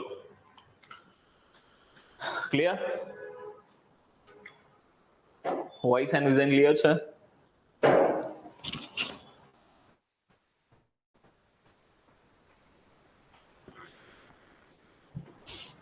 ચલો આગળ જોઈએ. આપણે જોતા હતા આપણે કે કોમ્યુનિકેબલ પિરિયડ કોને કહેવાય? તો નામમાં જ કોમ્યુનિટી છે. નામમાં શું છે? કોમ્યુનિટી. તો જ્યાં સુધી કોમ્યુનિટીમાં રોગનો ફેલાવો કરી શકે એને કહેવાય કોમ્યુનિકેબલ પિરિયડ. જસ્ટ એક્ઝામ્પલ લઈને સમજાવું. જેમ કે મને કોરોના થઈ ગયો. મને શું થઈ ગયો છે? કોરોના. તો હું શું છું? ભાઈ કોરોના પોઝિટિવ છું. હું કોરોના પોઝિટિવ છું, ઇટ મીન્સ કે મારા બોડીમાં શું હશે? કોરોના વાયરસ હશે. તો જ્યાં સુધી હું મતલબ કોરોના મને થઈ ગયો છે, હું ઘરમાં બેસતો જ નથી, જ્યાં ત્યાં તમને ભણાય કરું છું. તો જેટલી જગ્યાએ ભણાવવા જઈશ એ બધાને શું થઈ જશે? કોરોના થઈ જશે. જ્યાં સુધી હું સાજો નહીં થાવ, જ્યાં સુધી મારા બોડીમાં કોરોના વાયરસ મરી નહીં જાય, ત્યાં સુધી હું સાજો નહીં થાવ. બરાબર? તો જ્યાં સુધી મારા બોડીમાં કોરોના વાયરસ રહેશે, એટલે કે જ્યાં સુધી હું ચેપી છું, ત્યાં સુધી હું રોગનો ફેલાવો કરી શકું છું. આ સમયગાળાને કહેવાય કોમ્યુનિકેબલ પિરિયડ. અને કોમ્યુનિકેબલ પિરિયડ એ અલગ અલગ હોય છે દરેક વ્યક્તિમાં. એ ઇમ્યુનિટી પર ડિપેન્ડ કરે છે, હે ને? કોઈને કોરોના 3 દિવસમાં મટી જાય, કોઈને 4 દિવસમાં મટે, કોઈને 10 દિવસે મટે, કોઈને મહિને પણ મટી જતો હતો. આવું થતું હતું. બરાબર? ભાઈ આ કોરોના ખાલી એક્ઝામ્પલ લઉં છું, એવું કોઈ પણ રોગ માટે હોઈ શકે.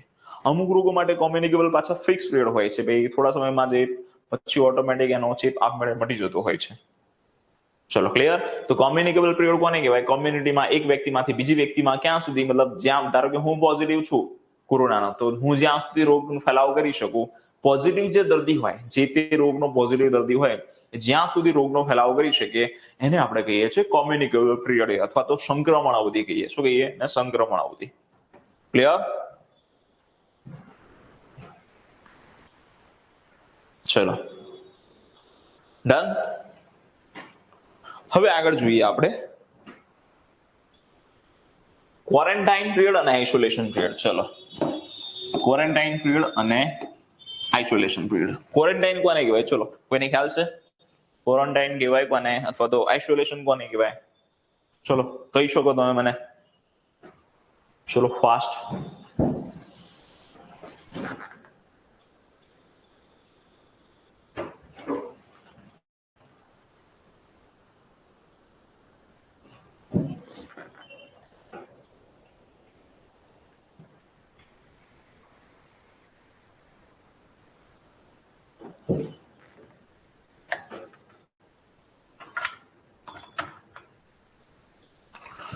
ચલો ઓકે ગુડ. રોગ થાય ને અમુક ચોક્કસ દિવસો સુધી અલગ રાખે એને શું કહેવાય? ક્વોરન્ટાઇન કહેવાય.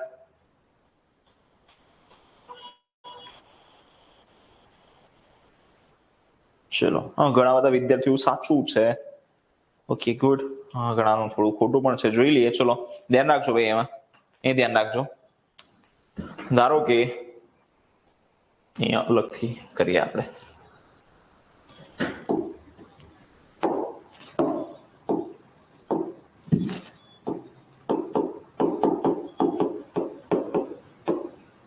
ક્વોરન્ટાઇન પીરિયડ કોને કહેવાય? ક્વોરન્ટાઇન પીરિયડ જ્યારે કોઈ પણ વ્યક્તિને ચેપની શંકા હોય અથવા તો આશંકા હોય ત્યારે વ્યક્તિને આપણે ક્વોરન્ટાઇન કરીએ છીએ. ચેપની શંકા હોય અથવા તો આશંકા અથવા તો મતલબ સસ્પેક્ટેડ કેસ હોય તો ધારો કે ચીનમાં હાલમાં કોરોના ફેલાયેલો છે. હવે હું ચીનમાં રહું છું, ચીનમાંથી આવું છું ભારતમાં, તો ભારત વાળા લોકો શું કહે છે, ભાઈ આ તો ચીનમાંથી આવ્યો છે, તો કોરોના ફેલાયો છે ચીનમાં, તો તમને બરાબર કે મને કોરોનાનો ચેપ લાગ્યો પણ હોઈ શકે અથવા ના પણ લાગ્યો હોઈ શકે, આગે ના. તો અહીંયા કઈ ખબર નથી કે દર્દી પોઝિટિવ છે કે દર્દી નેગેટિવ છે. ચેપની શંકા છે, હજુ સુધી પોઝિટિવ છે એ પણ ખબર નથી કે નેગેટિવ છે પ્રોપરલી એ પણ ખબર નથી, ખાલી ચેપની આશંકા છે, એને ચેપ લાગ્યો હોઈ શકે. તો કોરોના તમને કેટલા દિવસમાં થઈ જાય મેક્સિમમ? બરાબર 2 થી લઈને 14 દિવસ અથવા તો 0 થી 14 દિવસમાં તમને કોરોના થઈ જાય. તો 14 દિવસ સુધી તમને અલગ રાખવામાં આવે. ધારો કે એરપોર્ટ પર આવ્યો તો મને એરપોર્ટ પર જ રાખે, ઘરે ના આવવા દે. બરાબર, એરપોર્ટ પર આવ્યો તો મને એરપોર્ટ પર જ રાખશે, ઘરે આવવા દેશે. અને કેટલા દિવસ સુધી? 14 દિવસ સુધી, કારણ કે કોરોનાનો ઇન્ક્યુબેશન પિરિયડ કેટલો છે? તો 14 દિવસનો છે. તો 0 થી 14 દિવસનો છે, તો મેક્સિમમ ઇન્ક્યુબેશન પિરિયડ એટલે 14 દિવસ સુધી મને એરપોર્ટ પર જ રાખી મૂકશે, ઘરે આવવા દેશે નહીં. 14 દિવસ સુધી મારી પર વોચ રાખશે, ભાઈ કે આ ભાઈને કોરોના થયો છે કે નહીં, કોરોના છે, લક્ષણો દેખાયા કે નહીં, તો 14 દિવસ સુધી કોઈ પણ પ્રકારના લક્ષણો કે ચિહ્નો ના દેખાય તો પછી મને ઘરે મોકલી દેશે. પછી શું કરી દેશે? ઘરે મોકલી દેશે. તો આ 14 દિવસ સુધી મને અલગ રાખ્યો, એને આપણે ક્વોરન્ટાઇન કહીશું. એને શું કહીશું? Quarantine period. ક્વોરન્ટાઇન પિરિયડ કેટલો હોય છે? તો જે તે રોગનો ઇન્ક્યુબેશન પિરિયડ જેટલો હોય છે. કેવો ઇન્ક્યુબેશન પિરિયડ? મહત્તમ ઇન્ક્યુબેશન પિરિયડ. જેમ કે વાત કરીએ યલો ફીવર છે, યલો ફીવરનો ઇન્ક્યુબેશન પિરિયડ કેટલો છે? 3 થી 6 દિવસ સુધી. યલો ફીવર રોગ ભારતમાં નથી થતો. યલો ફીવર જે રોગ છે એ રોગ ભારતમાં થતો નથી. બરાબર, એ આફ્રિકન કન્ટ્રીઝમાં થતો રોગ છે. એડિસ મચ્છરના લીધે ફેલાય છે, પણ એડિસ મચ્છર અહીંયા છે પાછો, એટલે ભારતમાં જો વાયરસ આવી જાય તો ફેલાય. તો ધારો કે હું કોઈ આફ્રિકન કન્ટ્રીઝમાંથી આવું છું, ફરીને આવ્યો, અથવા આફ્રિકન કન્ટ્રીઝનો રહેવાસી છું, તો હું આવું છું ઇન્ડિયામાં. ક્યાં આવું છું? ઇન્ડિયામાં આવ્યો. તો આફ્રિકન કન્ટ્રીઝમાંથી ઇન્ડિયામાં આવું છું, મેં જે યલો ફીવરની રસી નથી લીધી, રસી લીધેલી નથી, તો ઇન્ડિયા વાળા શું વિચારશે ભાઈ કે આ તો આફ્રિકન કન્ટ્રીઝમાંથી આવ્યો, તો એનામાં યલો ફીવરનો વાયરસ હોઈ પણ શકે અથવા ના પણ હોઈ શકે, પણ પોઝિટિવલી ત્યાંથી આવ્યો છે તો કદાચ હોઈ પણ શકે. તો મને શું કરશે? આનો ઇન્ક્યુબેશન પિરિયડ કેટલો છે? 3 થી 6 દિવસ. તો 6 દિવસ સુધી મને ત્યાં જ રાખી મૂકે, એરપોર્ટ પર જ રાખી મૂકે. બરાબર, તો એને કહેવાય ક્વોરન્ટાઇન. એને શું કહેવાય? ક્વોરન્ટાઇન કહીશું. ક્લિયર?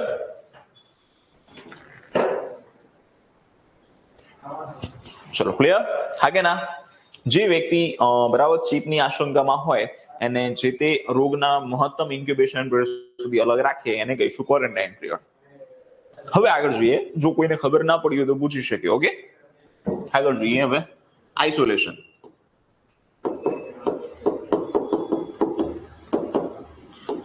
આઇસોલેશન કોને કહેવાય? તો ધારો કે મને ધારો કે હું હમણાં આજ એક્ઝામ્પલ લઈએ આપણે. બરાબર, આફ્રિકન કન્ટ્રીઝમાંથી હું ઇન્ડિયા આવું છું, અહીંયા ફરીથી લખું છું. આપણે થોડી હેન્ડ રાઇટિંગ એવી છે એટલે થોડું ના સમજાય તો સ્ટ્રગલ કરવું પડશે તમારે. બરાબર, આફ્રિકન કન્ટ્રીઝમાંથી હું ક્યાં આવું છું? ઇન્ડિયા આવું છું.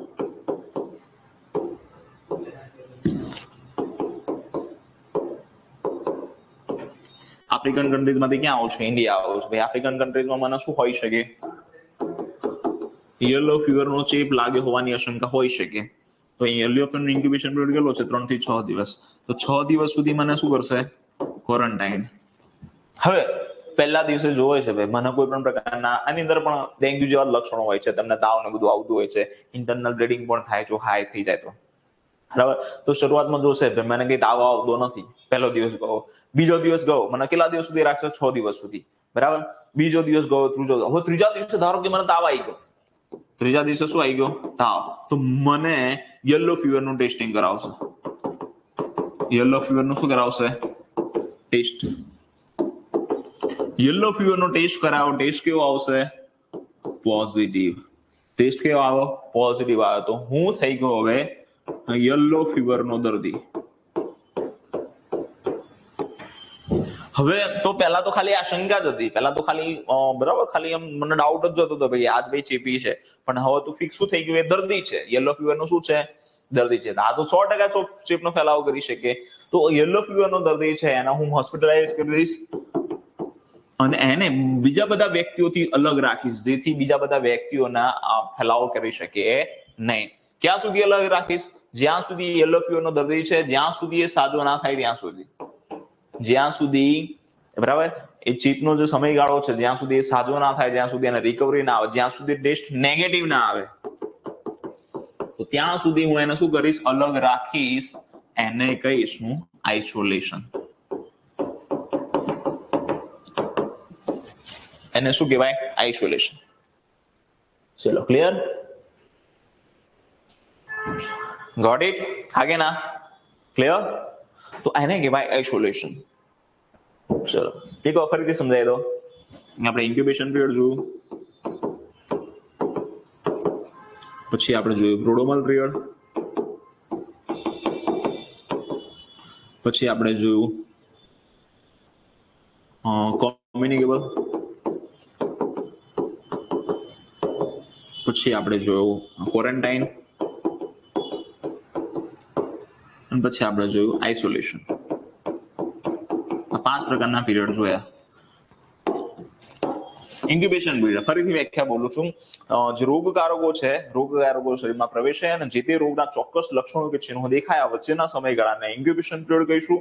પ્રોડ્રોમલ પીરિયડ, રોગકારકો શરીરમાં પ્રવેશે શરૂઆતના 1 થી 3 અથવા 1 થી 4 દિવસમાં અચોક્કસ લક્ષણો દેખાય. રોગના કેવા દેખાય? અચોક્કસ લક્ષણો. તો એ સમયગાળાને પ્રોડ્રોમલ પીરિયડ કહીશું. કોમ્યુનિકેબલ પીરિયડ, તો વ્યક્તિ જ્યાં સુધી રોગનો ફેલાવો કોમ્યુનિટીમાં કરી શકે તો એ સમયગાળાને કોમ્યુનિકેબલ પીરિયડ કહીશું. ક્વોરન્ટાઇન, ક્વોરન્ટાઇન કોને કહેવાય? તો જે તે રોગના મહત્તમ ઇન્ક્યુબેશન પીરિયડ સુધી ચેપી વ્યક્તિને અન્ય લોકોથી અલગ રાખવામાં આવે, એને કહેવાય ક્વોરન્ટાઇન. અને આઇસોલેશન, પોઝિટિવ દર્દીને, જે તે ચેપી દર્દી હોય એ દર્દી ભાઈ દર્દી જ છે, હવે ક્વોરન્ટાઇનમાં દર્દી ના કહેવાય, ચેપી વ્યક્તિ કહેવાય. પણ એ દર્દીને જ્યાં સુધી ચેપ મટે નહીં, જ્યાં સુધી સાજો ના થાય, જ્યાં સુધી એનો ટેસ્ટ ના આવે ત્યાં સુધી અલગ રાખવામાં આવે તો આઇસોલેશન કહેવાય. ક્વોરન્ટાઇન નો મિનિંગ શું થાય છે? ક્વોરન્ટાઇન નો મિનિંગ તમે યાદ રાખો તો રાખી દો. ક્વોરન્ટાઇન જે વર્ડ છે એ વેરનિશ ભાષાનો વર્ડ છે. કઈ ભાષાનો શબ્દ છે? વેરનિશ ભાષાનો શબ્દ છે. અને ક્વોરન્ટાઇન નો મિનિંગ થાય છે, ક્વોરન્ટાઇન નો મિનિંગ થાય છે 40 દિવસ. એ 40 દિવસ કેમ? હા, એ મને ખબર નથી, પણ જ્યારે ત્યારે કોઈ એવો રોગ થયો હશે કે જે 40 દિવસમાં થતો હશે, તો 40 દિવસને અલગ રાખતા હશે, એટલે ત્યાંથી થઈ ગયું ક્વોરન્ટાઇન. બરાબર? 1 થી 3 દિવસ ભાઈ, પ્રોડ્રોમલ પીરિયડ 1 થી 3 દિવસ. 1 to 3 day or 1 to 4 day.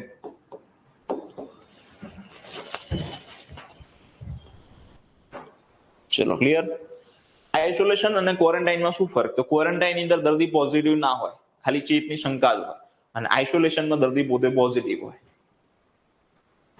ચલો ક્લિયર? તો આ થઈ ગયું તમારું એપિડેમિયોલોજી. હજી ઘણું ખરું બાકી છે એપિડેમિયોલોજી, એના બીજા પાર્ટમાં જોઈશું. બરાબર? આજે આપણે રાખીએ છીએ આટલું. જે આરોગ્ય સેતુ એનો કહેવાય કે ફર્સ્ટ લેક્ચર હતો એ તમને પ્રોવાઈડ કર્યું છે.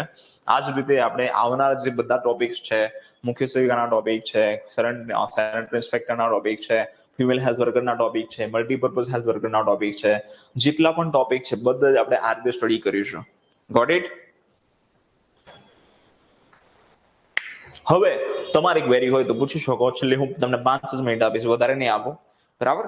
બાકીની ક્વેરી તમે કોલ કરીને કોલ અથવા તો મેસેજ કરી શકશો આઈધર નેક્સ્ટ લેક્ચરમાં. Thank you Aarti Patel, thanks to you. ચલો, is there any kind of query? So you can ask me.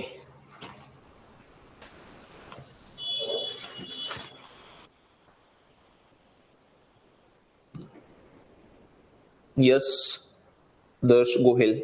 Yes, Darsh Gohil.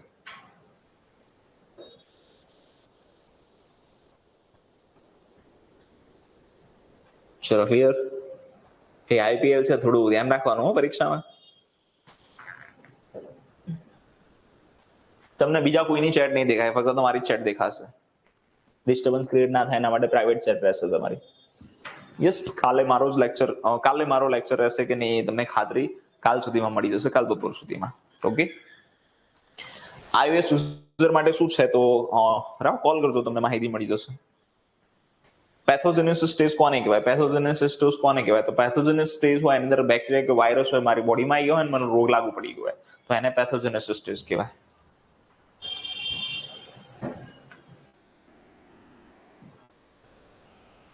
આરોગ્ય સેતુ લેશો મુખ્ય સહી કરતો પણ વાંધો નહીં આવે, બરાબર. યસ રવિ ભાટી, ટાઈમ મળી જશે તમને. યસ,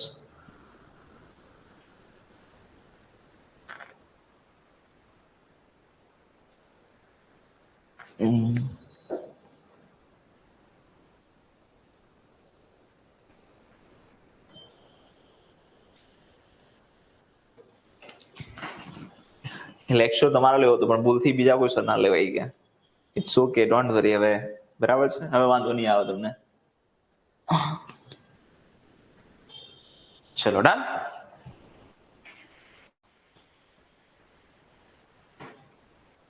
ચોક્કસથી વિશાલભાઈ. આફ્ટર ઇલેક્શન પરીક્ષાની પ્રોસેસ થઈ શકે, કારણ કે હવે તમે સમજો છો કે ઇલેક્શન ખૂબ નજીક આવી રહ્યું છે અને ઇલેક્શન છે ભારતનો સૌથી મોટો બરાબર છે લોકશાહીનો તહેવાર છે, તો આપણો તહેવાર નજીક આવી રહ્યો છે એટલે થોડો ઘણો રેસ્ટ મળશે તમને એ બધામાં, બટ આપણી તૈયારી ચાલુ હોવી જોઈએ. ક્લિયર? ચલો મળીએ તો નેક્સ્ટ લેક્ચરમાં. ત્યાં સુધી bye, thank you, God bless you. તૈયારી કરતા રહો અને જો તમારે બરાબર હજી લગભગ કહેવાય કે જે 100 એડમિશન હતા 100 એડમિશન કમ્પ્લીટ થઈ ગયા છે. 100 વિદ્યાર્થીઓ માટે જ ઓફર હતી 3,499 રૂપિયાની, બરાબર. એ હજી બરાબર આજે તારીખ છે તમારી 16 તારીખ છે, તો 17 અને 18 સુધી બરાબર લંબાવવામાં આવે છે, કારણ કે ઘણા મિત્રોનો કોલ આવ્યા કે સર અમારે લેવું છે બટ થોડી ફિનાન્શિયલ કન્ડિશન સારી નથી તો 1-2 દિવસમાં પરચેસ કરીશું. તો 18 તારીખ સુધી તમે આ કોર્સ પરચેસ કરી શકો. 18 તારીખ પછી આ કોર્સની પ્રાઇસ થઈ જશે બરાબર 4,555. ઓકે, ચલો. તો કોઈ પણ ક્વેરી હોય ક્લાસનો નંબર છે, ક્લાસના નંબર પર કોલ કરી શકો, બરાબર. અને આ જે બેચ છે એને એડમિશન લેવા માટે તમારે શું કરવાનું છે તો ગૂગલ પ્લે સ્ટોર પર જવાનું છે, બરાબર. ગૂગલ જે પ્લે સ્ટોર છે તમારું એમાં જવાનું છે, તમારે સર્ચ કરવાનું છે ઓલ ઇન્ડિયા ફાઉન્ડેશન.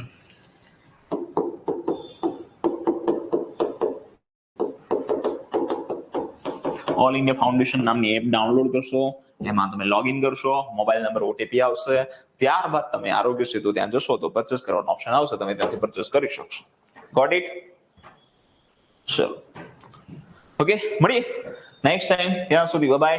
આ જે લેક્ચર છે તમે લેપટોપ છે, તમારી ટીવી સ્ક્રીન છે, એની હાઉ જ્યાં તમે બ્રાઉઝર યુઝ કરતા હોય જેમ કે ગૂગલ ક્રોમ છે, ફાયરબોક્સ છે, મોઝિલા છે, કોઈ પણ પ્રકારનું બ્રાઉઝર હોય ત્યાંથી તમે જોઈ શકશો. ઓકે, ચલો. એક્ઝામ રિલેટેડ તમારી જે માર્ગદર્શનની તૈયારી છે કેવી રીતે કરવાની સર, આની સ્ટ્રેટેજી શું હોવી જોઈએ, તો એ બધી સ્ટ્રેટેજી તમને નેક્સ્ટ લેક્ચરમાં પ્રોવાઈડ કરવામાં આવશે આવનારા લેક્ચર્સમાં એમ. ઓકે, ચલો તો મળીએ ત્યાં સુધી બાય. આટલું તમે લર્ન કરી લેજો, દરરોજ કરી દેવાનું છે, શું કરવાનું, કઈ રીતે કરવાનું, પરીક્ષા ક્રેક કઈ રીતે કરવાની, અન્ય વિદ્યાર્થીઓ કરતા આપણે તૈયારીમાં કઈ રીતે અલગ થવાનું, અન્ય બધા તૈયારી કરતા હોય પાસ બધા નથી થતા, તો પાસ થવા માટે શું કરવાનું હું તમને શીખવીશ બરાબર નેક્સ્ટ લેક્ચર્સમાં. ચલો મળીએ ત્યાં સુધી બાય, થેન્ક યુ.